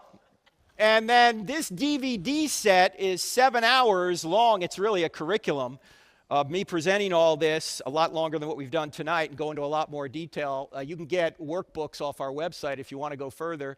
This book, Hollywood Heroes, How Your Favorite Movies Reveal God. You would be shocked. Maybe you wouldn't be, but I was shocked when I did the research with my son on this, that the major blockbuster franchises of the past 50 years have all stolen from the greatest story ever told. Whether we're talking about Captain America, Iron Man, Batman, Lord of the Rings, Star Wars, Wonder Woman, Harry Potter. Harry Potter? You would be shocked. In fact, J.K. Rowling admits she took the story right from the Bible. And the ultimate hero, who are all these heroes modeled after? Jesus. They're modeled after the ultimate hero. The ultimate hero sacrifices himself to save the people he's trying to save. And so if you have a young person or even an old person that likes movies, check out Hollywood Heroes. We brought some of those. I don't know if this book got here or not yet. I don't know, Jacob, did it get, or Jason, who has the book? Someone has the book. It was supposed to be shipped here. I don't know if it got here, but if it's out there, this is a book called Correct, Not Politically Correct, about same-sex marriage and transgenderism. This was just updated a few months ago. This is not the Bible case regarding those issues. This is the natural law, common sense, medical case why same-sex marriage and transgenderism are not good for individuals and they're not good for society. In fact, tragically, right now, many young girls in our society are being sucked into the transgender craze, and they're being sucked into it through social media, and they are literally going through procedures that are sterilizing themselves for life. And if we don't stand up, we're cowards. We need to stand up and help these young girls by saying, don't do this. This is not going to end well for you. So that's what that book does. And if we don't have it here, you can go to our website, crossexamine.org, and we'll get it to you. Mysteriously, Amazon says they're out of stock. Go to crossexamine.org and we'll send it to you. All right, last thing before we go to questions. It's true. So what? So what if 1,991 years ago Jesus really died and rose from the dead? Well, there's great news. The great news is that someone actually did die for you. Now, when I was in the Navy, I was in naval aviation, and we had to earn golden wings, which were fairly hard to earn, but there's nothing more difficult in the Navy, maybe any military, to earn than a golden trident. That's what the SEALs wear. Very few people that start SEAL training make it through, maybe 5%. But those that do make it through wear that trident with pride. It is their identity. When Michael Monsoor was buried in Rosecrans Cemetery in San Diego, California, just about every Navy SEAL on the West Coast showed up for his funeral. And when they passed his casket, they took off their tridents and they pressed them into his casket. They took their identity and put their identity in the one that died for them, the one that sacrificed for them. That's what we're supposed to do. But our culture says, oh no, don't put your identity in your savior. Put your identity in your political party. Or put your identity in your sexual preference or your gender identity or your job or your bank account. Ladies and gentlemen, do you realize that none of those things are ultimate? Do you realize they're all temporary? Do you realize that if you put your identity in your sexual preference, what happens when you can no longer sexually perform? You no longer have an identity? What happens when you're no longer sexually preferred? You no longer have an identity? What happens if you put your identity in your job and you lose your job? You no longer have an identity? Even if you put your identity in another person, God forbid, what happens when that person dies or leaves you? You no longer have an identity? No. Your identity is not meant to be put in these temporal, faddish, some of them, things. Your identity was meant to be put in the one who died for you, who went to the cross. 1,991 years tonight, he was betrayed. So you wouldn't be.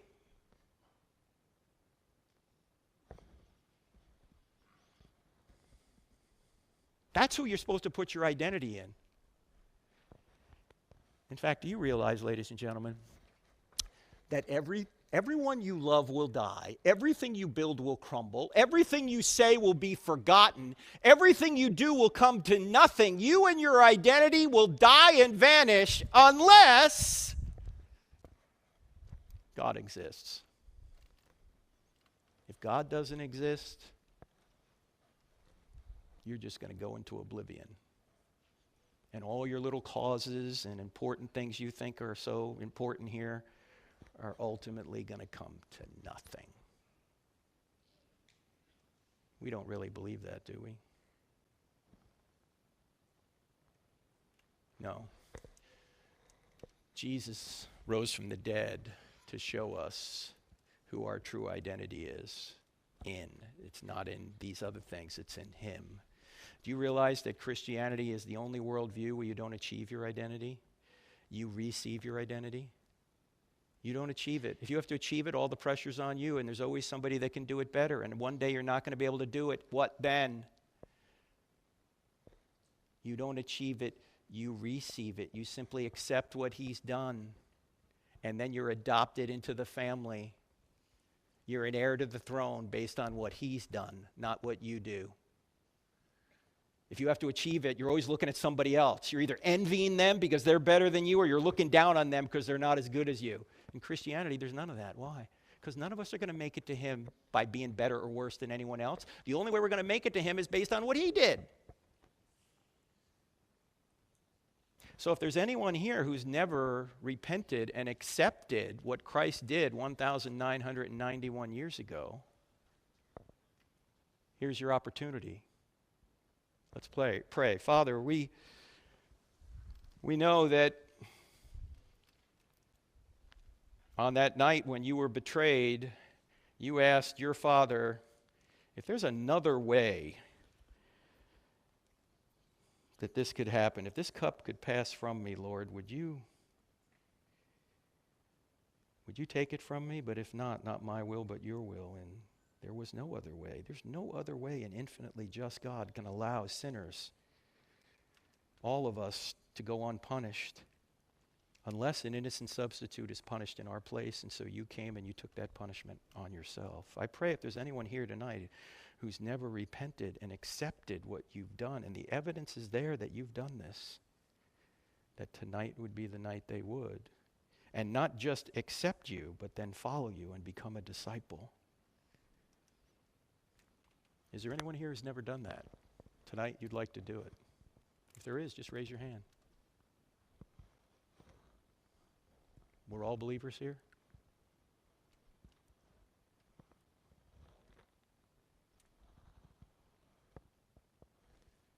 Father, you said make disciples, not just believers.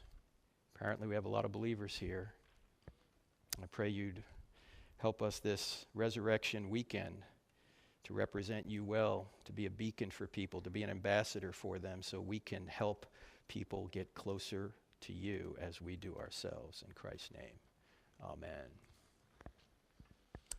All right, what we're going to do now is move on to questions. And since no one likes to ask the first question, we're going to move right on to the second question.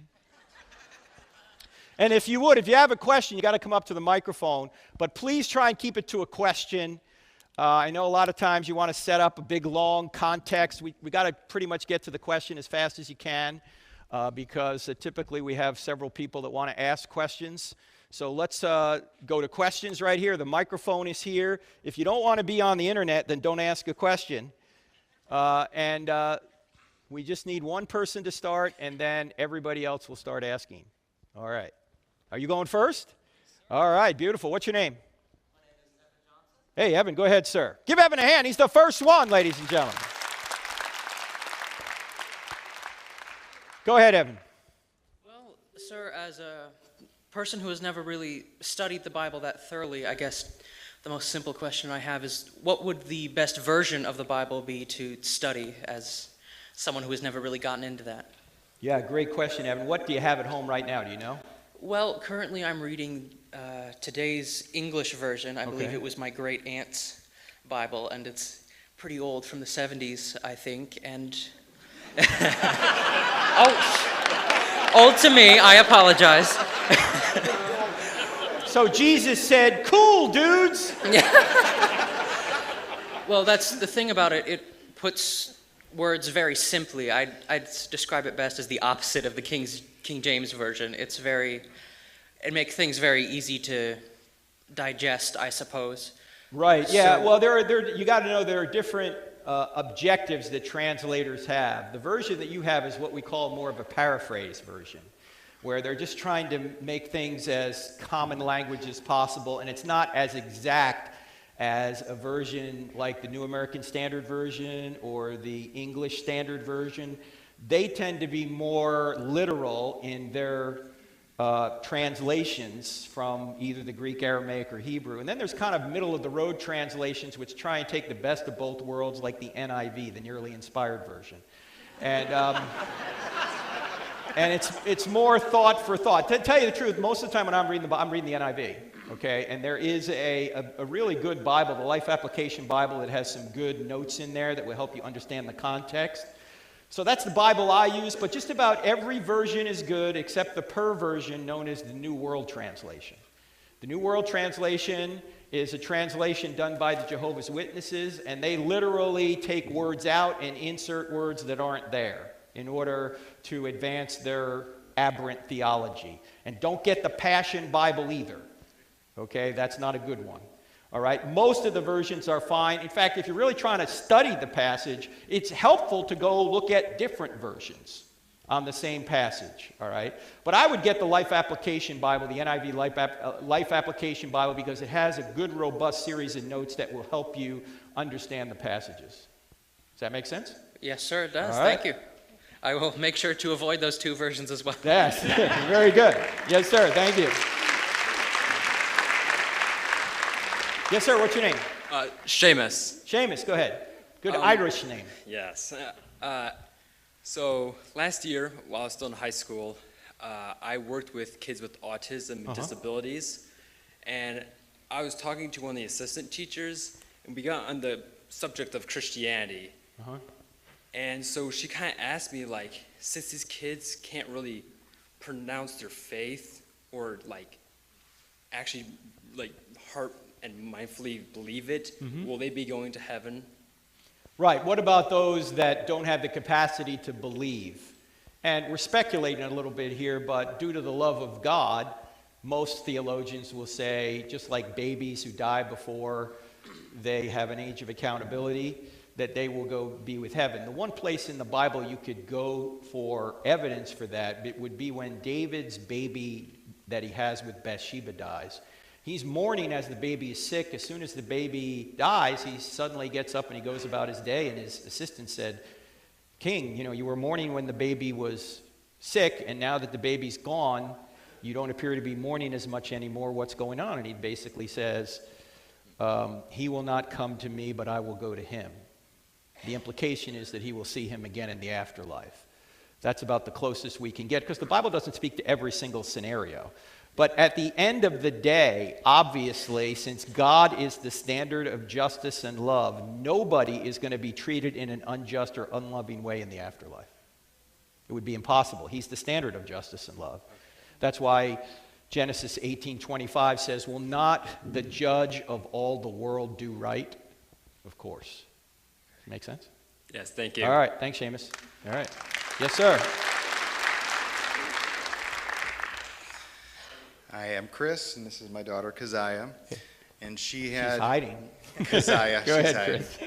Chris. Yeah. She had a great question. We're reading through the Passion account, and this might be in the embarrassing facts.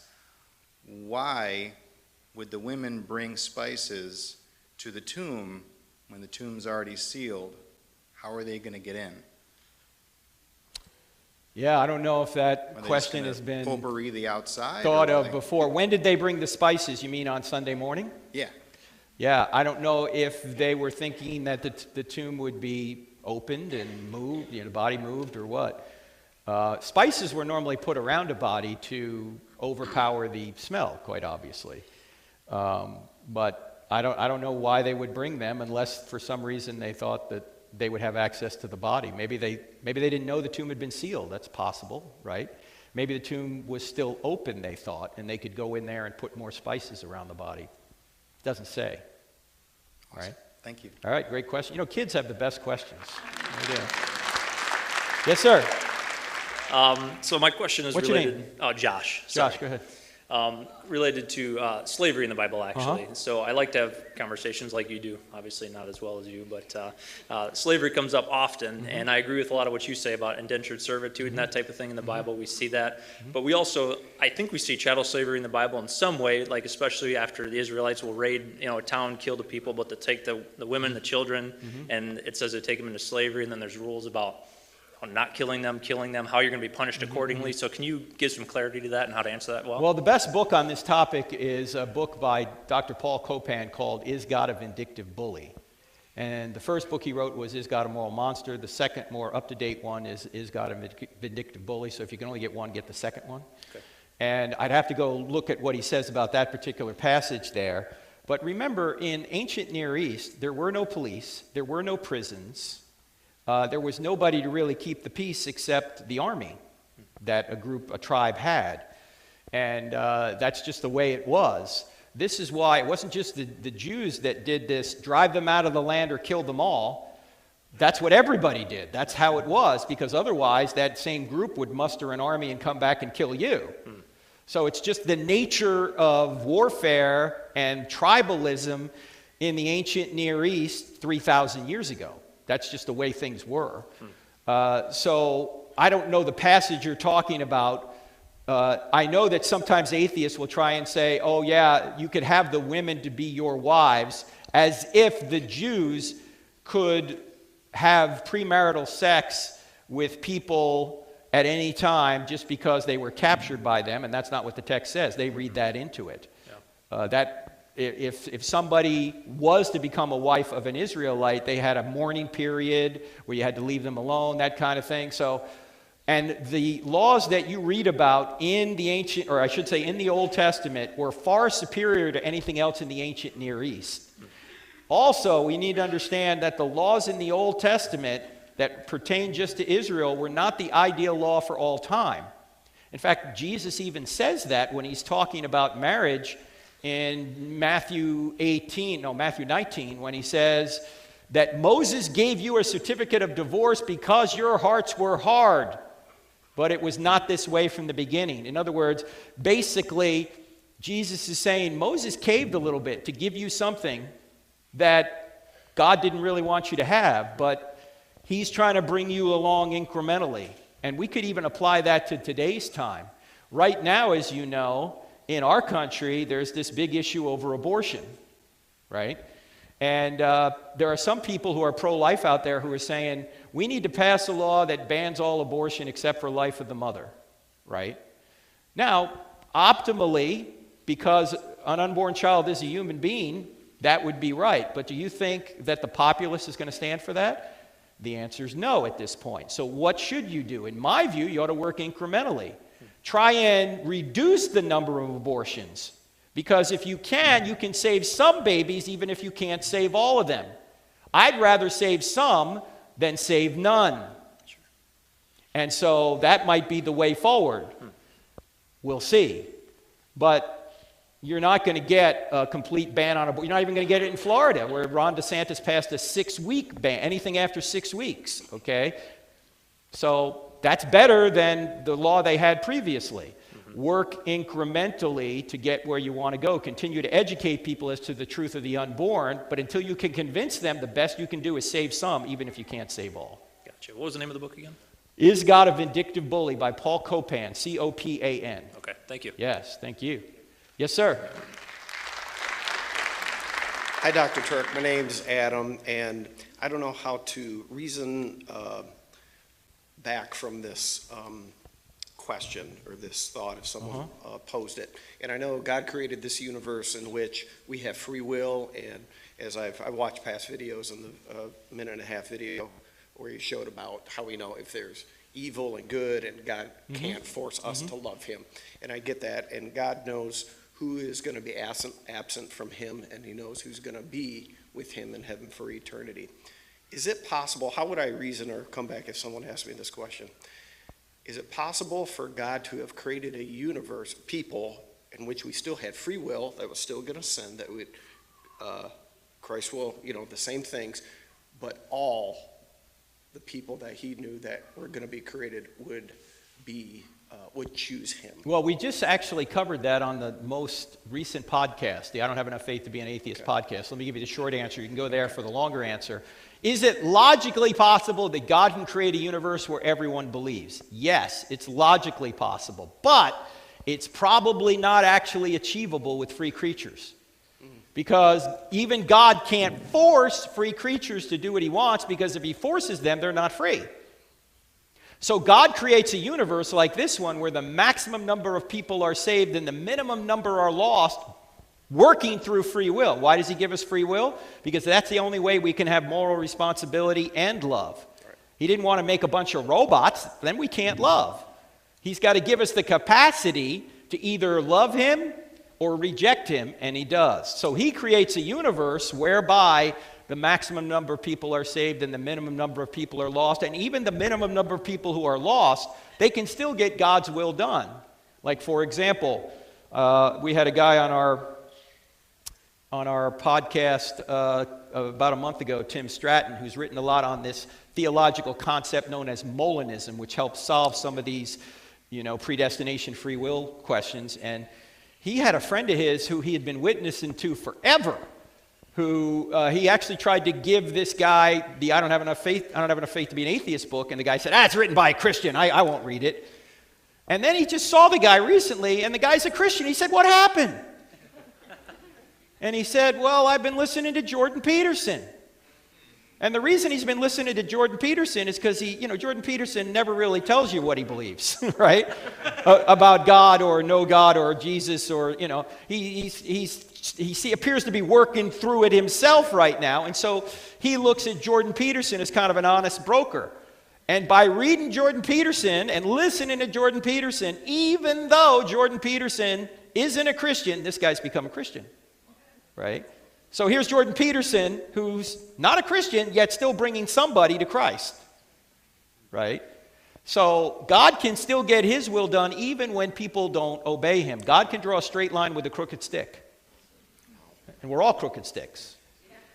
So, yes, God can create a universe logically where everyone believes, but not actually. Because as soon as someone has free will and says, I don't want to obey you, what's he going to do? Is he obligated then not to create because some people reject him? No. That would be like you. In fact, you parents, you know this just as well. You know that when you have kids, they're going to rebel against you at some point. Does that mean you ought not create them? I shouldn't be asking you this if you have teenagers, because right now you're going, bad time. That's a good question. Right? No, you know they're going to rebel against you, but you still create them anyway. You still have them anyway. Thank you. Thank you. Thank you. Yes, sir. Hi, what's your name? Kaori. Karen? Kaori. Kaowin? Go ahead, Kaowin. When and where was the Bible made? When was the Bible made? Yeah, when and where? When and where? Great question. Kids always ask questions that take 4 hours to answer. Okay, well, the Bible is a book that was written over 1,500 years by about 40 different authors who lived in many different places. So it started to be written by Moses, who lived about 1400 BC. So that's 3,400 years ago. Okay? Okay. And then many more people wrote it through Old Testament times. And the last person to write what we call the Old Testament was Malachi. Some people call him the Italian prophet Malachi. All right? Yeah. And then there was 400 years where nobody wrote anything. And then Matthew, Mark, Luke, John, Paul, Peter, Jude, and maybe a couple other people wrote books we now call the New Testament. And that was written from about, say, 40-ish AD, after Jesus died, to about 70 AD. So about 30 years, all the books in the New Testament were written. Okay, that answered the question. Great question. Hi, what's your name? Chloe. Chloe? Go ahead, Chloe. What happened if Moses never died on the cross or did sins and never obeyed God? Say again about Moses. What happened if Moses never obeyed God or did sins? Moses didn't obey God and he sinned. What happened to him? No, what if he didn't? What if he didn't obey God? Oh, what if he didn't obey God? Well, we don't know because that hasn't happened. God knows what would have happened had Moses not obeyed, but one of the things about God is he knows what everyone's going to do before they do it. That doesn't mean he's causing us to do it, but he knows what we're going to do. And when he created this universe, he knew Moses would obey.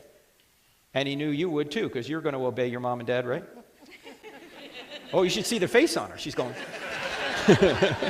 I don't know if I will. So God always knew what Moses would do. And he always knew that you'd be standing here asking this question. But you're still asking the question freely. Does that make sense? No.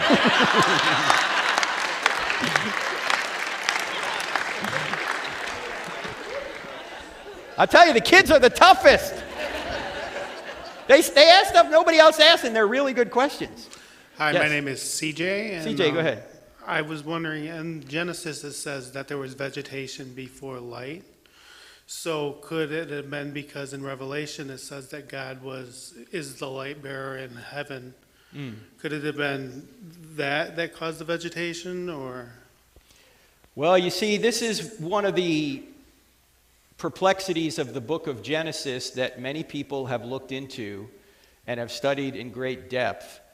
And there are different considerations here. Because when you talk about the days of Genesis, and you know, there's morning and evening and all this, but then the sun doesn't appear till the fourth day. And so then how do you even have a day if you don't have a sun? Right? That's a question. And there are different proposals on this. Personally, I think Genesis 1 is a poetic way, although not a Hebrew poetic way, of telling the truth about the creation event, and it is a polemic against the Egyptian creation story. Now, why? Here's one thing we need to recognize. When we read the Bible, none of the Bible is written to you. The Bible is written for you, not to you. Who was Genesis 1 written to? Not to us. It was written to people who had just come out of 400 years of slavery in Egypt, and they're heading toward Canaan, future Israel. And they're not asking the questions we're asking. They're not walking through the desert going, I wonder how old this place is. You know, that's not their question. What they want to know is, who is the true God? Is Yahweh the true God, or are the Egyptian gods that we learned about for 400 years the true gods?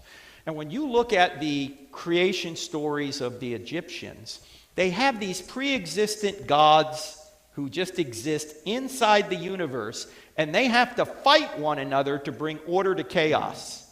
Moses comes along and he says, no, that's not the way it happened. Yahweh is the one true God. He's outside the universe, and he just speaks and brings order to chaos. And so when you look at it that way, then you realize the purpose of the text. The purpose of the text is to show the people that lived 3,400 years ago who the true God was and what the creation story was. It's not to tell us how old the universe is today. That's not the purpose of the text. Could it tell us could it tell us? Yeah, it could. That's a possible interpretation. But I don't think that's why it was written. And it's not just me saying this. Augustine said the same thing 1,600 years ago. This is long before we knew anything about how big the universe is and how old it is, right? So I think we always have to remember, who is this written to, if we're going to understand really what it means. Gotcha. All right? Thank you. Thanks, CJ. Yes, sir. Go ahead. I'm Joe Clement, and thanks for coming to Grant, Dr. Thank you, Turek. Joe. It's a pleasure to meet you. I got a son that almost came home from school, tried really hard because he's a huge fan. Oh. Here is the question for you. Mm-hmm. If Satan fell from heaven and a third of the angels fell with him, why did God not just lock him up right then? Why is he waiting? Why does he get dominion over this world? We could just as easily ask, why doesn't he lock us all up right now? In fact, let me ask you guys a question. If God were to stop evil at midnight tonight, would you still be alive at 12:01? No, I wouldn't be. None of us would be. God allows evil knowing he can redeem it. If God didn't allow us free will, which gives us the ability to do evil, but also the ability to love, if God doesn't allow free will, then we don't have a moral universe. And God can't redeem anything that's gone wrong. He didn't want to create robots. That's a completely different kind of being than a free will creature who can choose to love or disobey. So God gives us the ability to love, but also disobey, and he knows he can redeem it. He knows he can buy it back. He knows he can rescue the situation for people that want to be rescued. For those that don't want to be rescued, they don't have to be rescued. God will separate himself from them, and that's what hell is. It's separation from God. So God gives us the ability to do what we want to do, and he also comes into this universe, which he did 1991 years ago this week, to provide the sacrifice so we can be reconciled to him. Because if he's infinitely just, and he is, he's got to punish sin. And he doesn't want to punish us. So what does he do? He punishes himself in our place. I mean, think about it this way, ladies and gentlemen. Everyone believes in justice. And the only thing you're going to get in the afterlife is either justice or grace. What do you want? I don't want justice. Do you want justice? No. You want grace. I want grace. That's why he came in. So why doesn't he stop Satan? Why doesn't he stop all of us? He could, but he's given us an opportunity to make a choice. I know he's going to get his justice. Well, Satan will. Everything's going to be done justly. And justice for those who have accepted Christ goes on Jesus. Those who haven't, it goes on them. Look, either you're going to pay or Jesus is going to pay. Who do you want to pay? All right, thank you. All right, thanks. Yes, sir. What's your name? I'm Carlton. Carlton, you said? Yeah. Go ahead, sir. And so my question kind of revolves around, can God grow/change? Because I don't want to take this out of context, but from Exodus, it talks like right before the golden calf. Now leave me alone so that my anger may burn against them and that I may destroy them. And then kind of Moses kind of pleads his favor for the people. And then the Lord says, then the Lord relented and did not bring on his people the disaster he had threatened. So does Moses kind of change God's will/mind, or is that what God had already intended to not? Yeah, that's a great question. We need to remember that the Bible is written from an observational perspective. It's written from our perspective. So it looks like Moses is changing God's mind, but in reality, God always knew Moses would pray. God always knew Moses would pray, and therefore God would now, because Moses has prayed, not destroy Israel. And it's not God that's changed, it's Moses that's changed. Okay. Moses went from a state of, wow, these people are in sin, to, Lord, please don't destroy them. And you can look at it this way. If you're riding into the wind, and I notice there's a lot of wind here. If you're riding into the wind, you say the wind is against you. But then if you turn around and ride with the wind, you say the wind is with you. Did the wind change or did you change? You changed. You changed, right? And that's what happens when you repent. You change. God doesn't change. God is going to forgive repentance, but he's going to punish people who rebel. So he's not changing, we're changing. Gotcha. Even though it's written from an observational perspective. And the same is true, just general things in the Bible. I can't tell you how many people have come up to me recently trying to convince me the earth is flat. Because of the Bible. And if I get another question like that, I may wind up in prison. Okay? Because just take a long walk in one direction and keep walking. You'll wind up where you started. Because the earth isn't flat. But people try and take a wooden interpretation of the Bible in order to say that. So, the four corners of the earth. That's not supposed to mean the earth is flat. It's just talking about four directions. I'm not scolding you. I'm just getting angry, all right? Poor guy didn't even ask the question, and I'm like... So when the Bible says the sun rises and the sun sets, because it's from an observational perspective. But it's not really rising and setting. We're turning, and it looks like it's rising and setting. But even in our advanced technological age today, and when you go home tonight and you watch the weather report, the reporter is going to say, the meteorologist is going to say sunrise tomorrow at 6:14. He's not going to say earth rotation will become apparent at 6:14, right?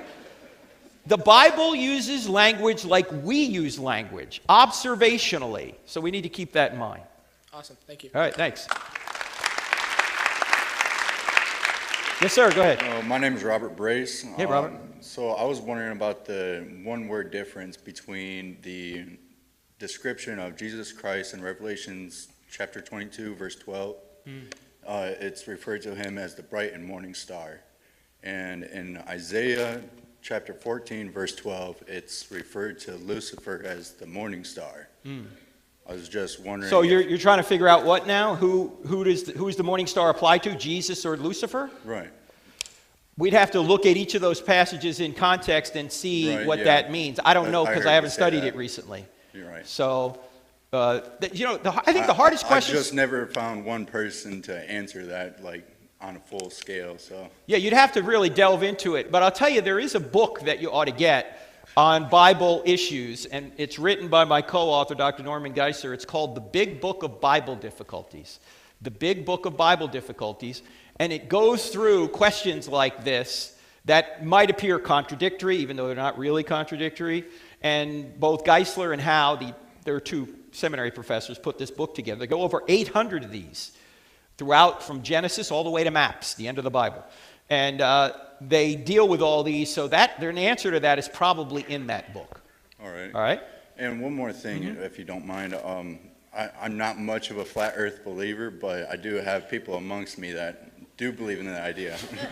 But so the thing is, in the Bible it talks about a firmament up in the air. Like, would you believe in space at that point then, or do you believe in that there's a separation of a firmament that it talks in the Bible? A firmament. Firmament. Firmament. Yes, It depends on what firmament means, but there obviously is an atmosphere. Does it mean atmosphere? I don't know. I haven't studied the firmament, the different views of firmament. Some people thought it was a canopy that covered the earth, and after Noah's flood that went away. Others have said, no, that doesn't appear to be the case. I'm not exactly sure what it did mean, but that has nothing to do with whether or not the earth is flat or not. Yeah. Right. It's just the relationship with the people talking, they always refer back to that. Right. Well, there are books you can get. By the way, for those who are interested in the age of the earth question, a book by John Lennox is very good called 7 Days That Divide the World. Also, Hugh Ross has written a number of books on this you might be interested in. For those that are like the young earth perspective, you got creation, Institute for Creation Research, you got Answers in Genesis. So you can read all different viewpoints on this and see what you think makes the most sense. All righty. Thank you. All right. Thank you. Appreciate it, Robert. Thanks. Good to see you, man. Yes, sir. Hi, my name is Wade. Wade. So you just touched on it a little bit. I'm curious, you talked about Genesis. I know you're a scientist kind of guy too. When you look at the creation story, do you go 7 days? Do you go the thousands of years? And how do you relate that from what the scripture says to what science says? I'm absolutely convinced that the universe is at least 62 years old. All right, I'm going to throw my mom in there. It's at least 86. All right. I take the view that the Bible leaves the age of the earth indeterminate, and here's why. Let's look at the first verse of the Bible. What does it say? In the beginning, God created the heavens and the earth. Okay, when did God create the heavens and the earth? In the beginning. Does it say when the beginning was? No. You say, what about the days? The days don't begin until verse 3. What happens in verse 2? Verse 1 is the universe. God created the heavens and the earth. No Hebrew word for universe. Heavens and earth means universe. Next verse. And the earth was formless and void. The writer, Moses, goes from the creation of the whole universe suddenly to earth. Okay? How long did that take? Doesn't say. And if you want to take a hyper-literal view of Genesis, the heavens and the earth are created before the days ever begin.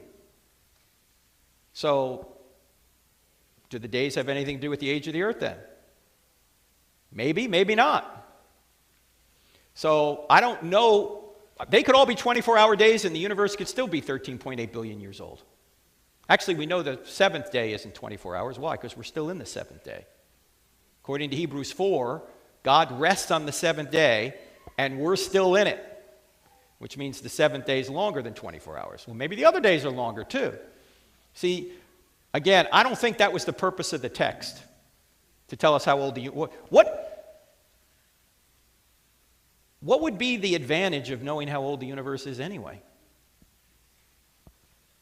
I mean, you need a creator whether you go back, say, 7,000 years or 13 billion years. You still need a creator. Doesn't matter how long you go back, you're going to still need a creator. And I think some will say, well, you know, God could have created everything instantaneously, created, no appearance of age. Yeah, he could have done that, but then there wouldn't be evidence it was created. But if you see the entire universe originating from a single point of zero density, zero volume, in other words, nothing, and then the whole thing is created and rushes out, you can today see the creation event, not all the way back to the beginning, but back to about 300,000 years according to their dating. You can see back that far. You can actually, when you see the universe expanding, you are witnessing an effect of creation. You're witnessing the universe still creating itself, creating new space. What's it expanding into? It's expanding into nothing. The universe is getting bigger. Why is it still so hard to find a parking spot down in Grand Rapids then if the universe is getting bigger? So I think God created the universe from nothing and left evidence of it that we can still see today. The red shift in the light, which we haven't covered because we don't have time, but the universe is expanding. You can see it expanding, which means that it had a beginning. Okay. So like when Moses is setting up, hey, you know, 6 days you shall do all your labor, and on the seventh you rest, as God did. It's just, I guess that's where I go to say, how does that relate with not being literal compared to being, is that metaphorical? Well, he's taken a unit for unit comparison here. As God created in 6 days, the seventh day you rest, right? But God is still resting. I'd love to have a seventh day where I never got off. I never had to go back to work, right? But he's using a unit for unit comparison here. So could that be evidence for, let's take all these days as 24 hours? Yeah, it could be. But even if you take them all as 24 hours, again, the universe could still be 13.8 billion years old. Because the heavens and the earth are created in verse 1. Literally. Now, maybe that's a summary statement of what happens in the days. Could be. But again, I don't think that's the purpose of the text. I think the purpose of the text is to show the people who got the text that God is Yahweh and the Egyptian creation story is not true. Does that make sense? Okay. All right. Thanks, Wade. Thank you. Yep.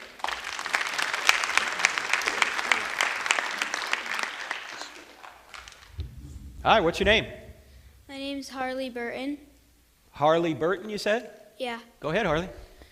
My question is that in Revelations, when like the plague sort of things are happening, will Christians and like believers get hurt by the like plagues too? Great question. It depends on what the right view of the end times is. And that's another, see these kids, man? Now I got to go through like 12 different end time views. It's great. The view that a majority of Christians take today is that no, that the church will be taken to heaven before all those terrible things begin. And one of the reasons they say that, if you look in the book of Revelation, there's no mention of the church after Revelation chapter 4. Everything after that, you don't find the church in it until the very, very end when Christ comes for his church. So that viewpoint says the church is going to be taken out, called raptured, and then all those awful things will occur. But no matter what happens, in the end, people that trust in Jesus win, right? Yeah. Is that good? Yeah. All right.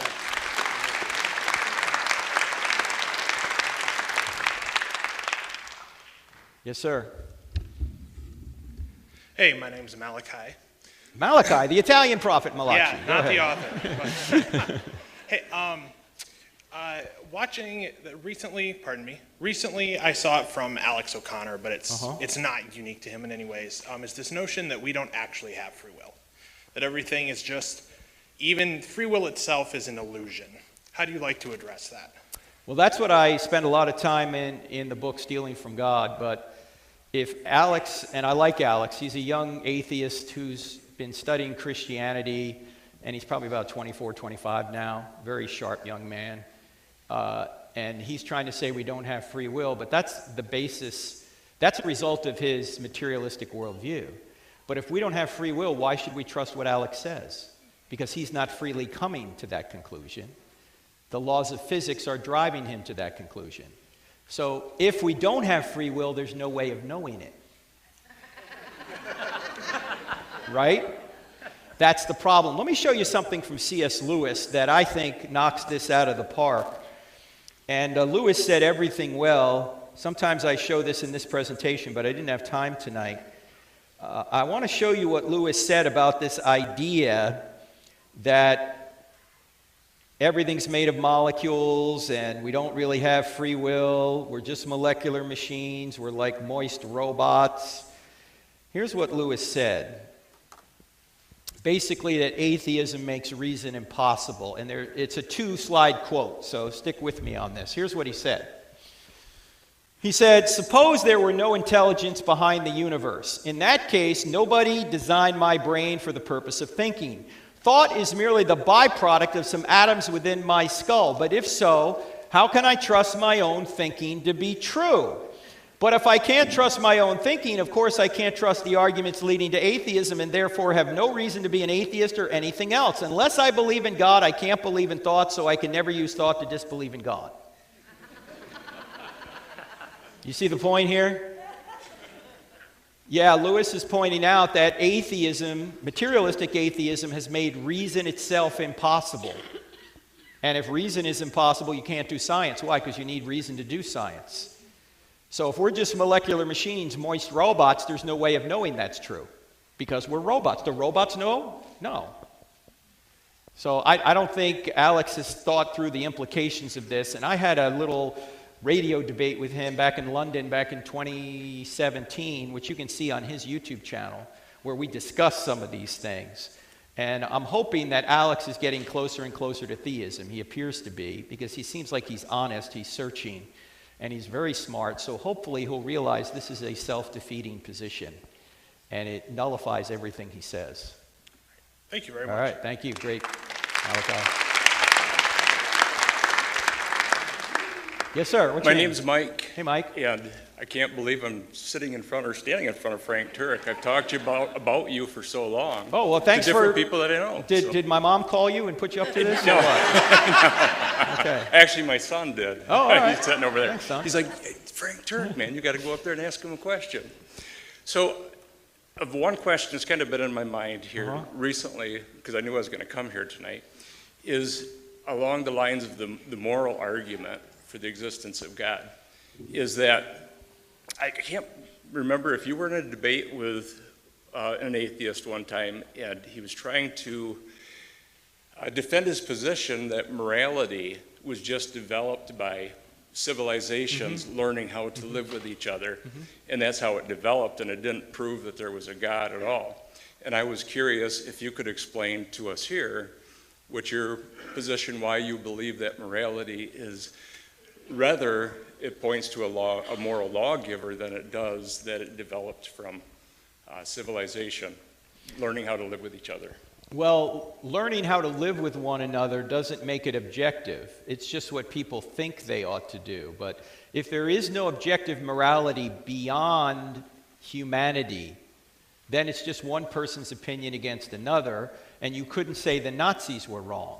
This might be the debate to which you're referring, because I had a debate with David Silverman, who was at the time president of the American Atheists, yet he's ethnically Jewish but an atheist.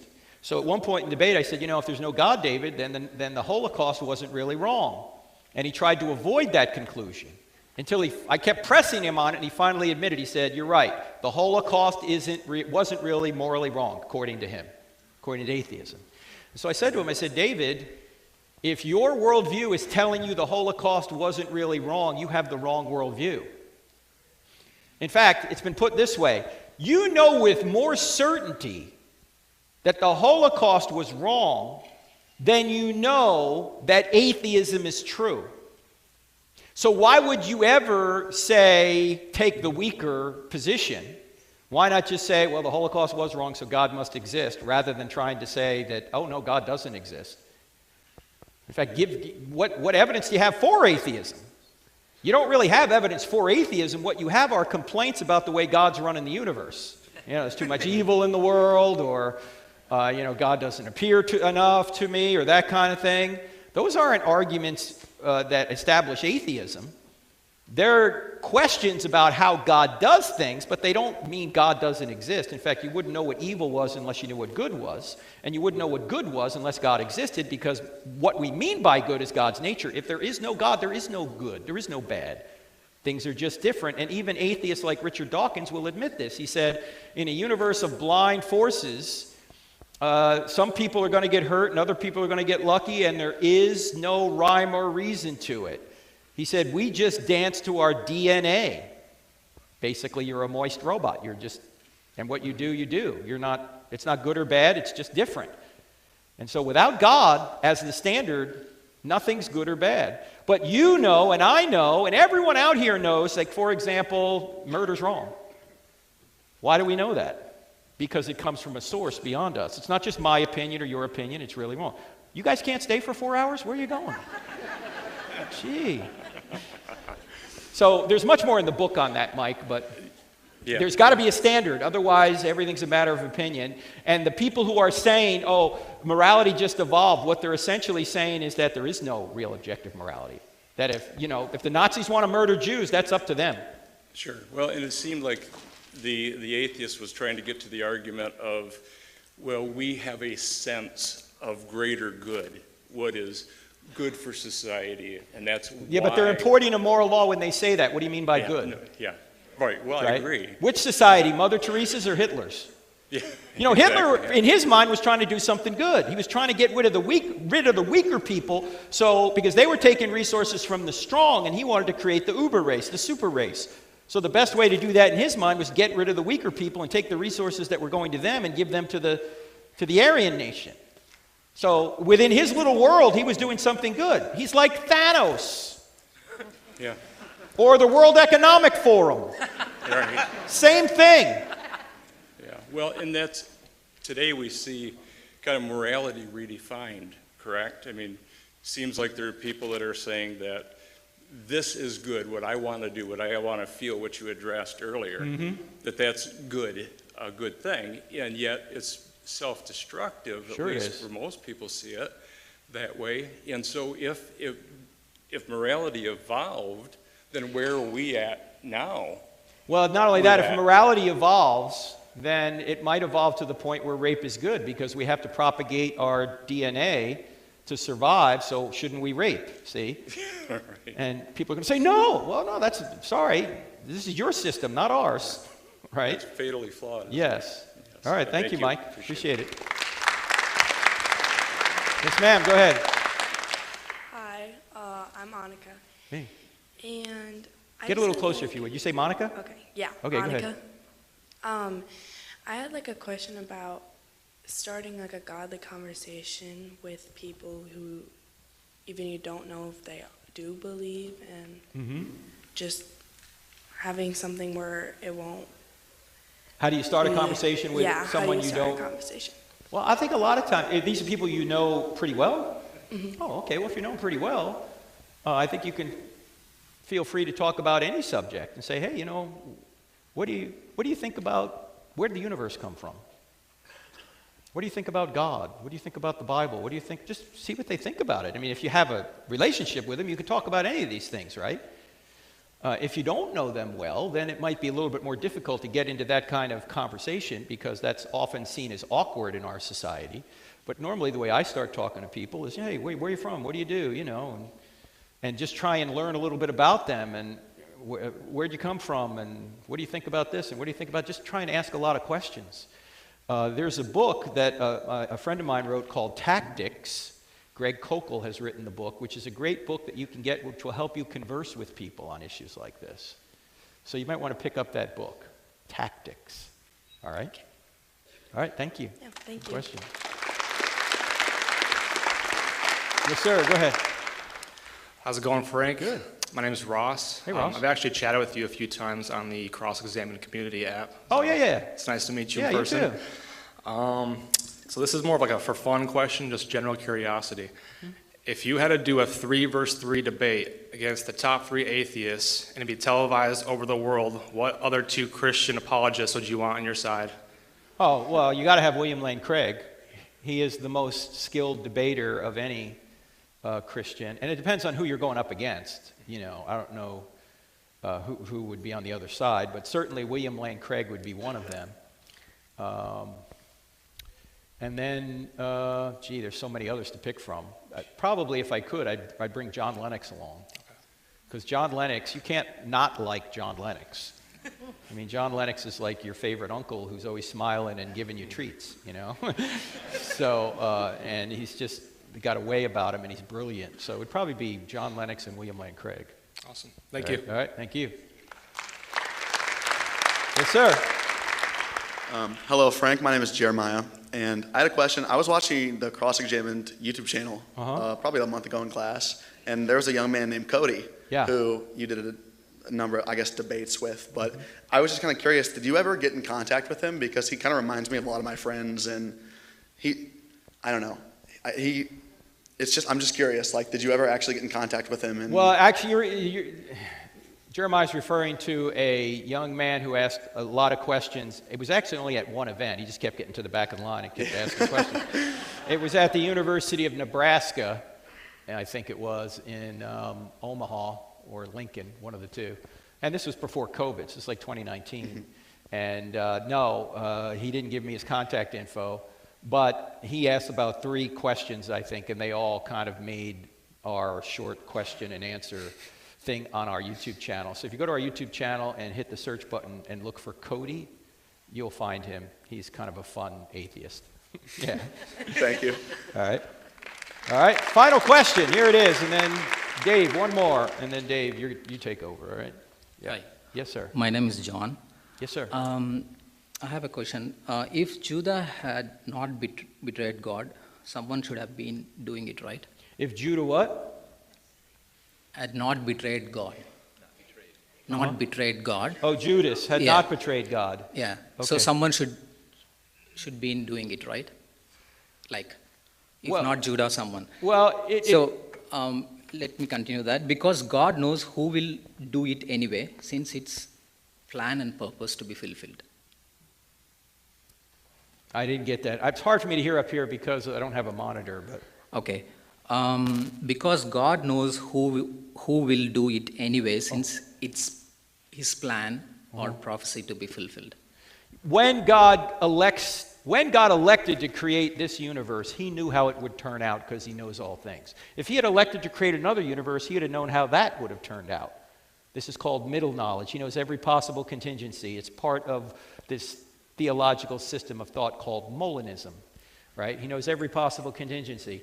When God elected this universe, He knew Judas would betray Christ, but Judas is freely betraying Christ. He's not causing, God isn't causing Judas to betray Christ.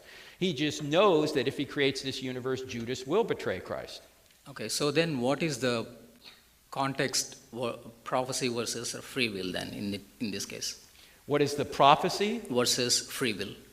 Because prophecy has to be fulfilled, then the free will someone has to be doing it. Right. Well, if Jesus knows that someone's going to betray Him, and He does, He knows because He, in His divine nature, is outside of time, and He knows who's going to do it. But that person's still freely doing it. And what we need to remember is that knowledge does not imply causation. For example, I can know tomorrow that the sun's going to rise in the east, but I'm not causing it to rise in the east. A young mother who puts her baby down at night to sleep, she knows at some point in the night that baby's going to wake up and want to eat, right? But she's not causing it to wake up and want to eat. So you can know a lot of things and not cause them. And Jesus, since He's outside of time and can see the end from the beginning, knows that Judas is going to betray Him. But that doesn't mean Judas doesn't have free will. Judas is doing what he freely does. And that's why God can elect and we still be free. This is why my co-author, Dr. Norman Geisler, wrote a book on this whole issue called Chosen But Free. Yes, you're chosen, but you're still free. And the people who believe, freely believe, and the people that don't believe, freely disbelieve. And it goes back to the question we dealt with earlier, that could God have created a universe where everyone believed? Logically, yes. Actually, no. Because if people are free, God can't control what they do. Otherwise, then they're not free. Right? Okay. Make sense? So one more question. Okay, go ahead. You advise that. But you weren't predestined to ask the second one. And he knew from the foundation of the world. But go ahead. This is continue. I mean, someone asked about the Bible version. So you advise that Passion Translation is not. Yeah, not good, because the people that put it together are saying they're getting new revelation from God. Yeah, don't trust that one. It may be cool in certain areas, but no. Just about every translation has a lot of value to it, except that and the New World Translation. And you can read anything from the NASB, which is wooden literal, all the way to like the Living Bible, which is, yo, dudes, that kind of thing. All right? Thank you very much. All right, thank you. God bless. All right. All right. Just a quick question. My friend wants to get you to sign his book. Joe, would you sign it for him? Oh, yeah, I'm going to be at the book table. Okay. So I'll right, go there right now. All right, good. Thanks, folks.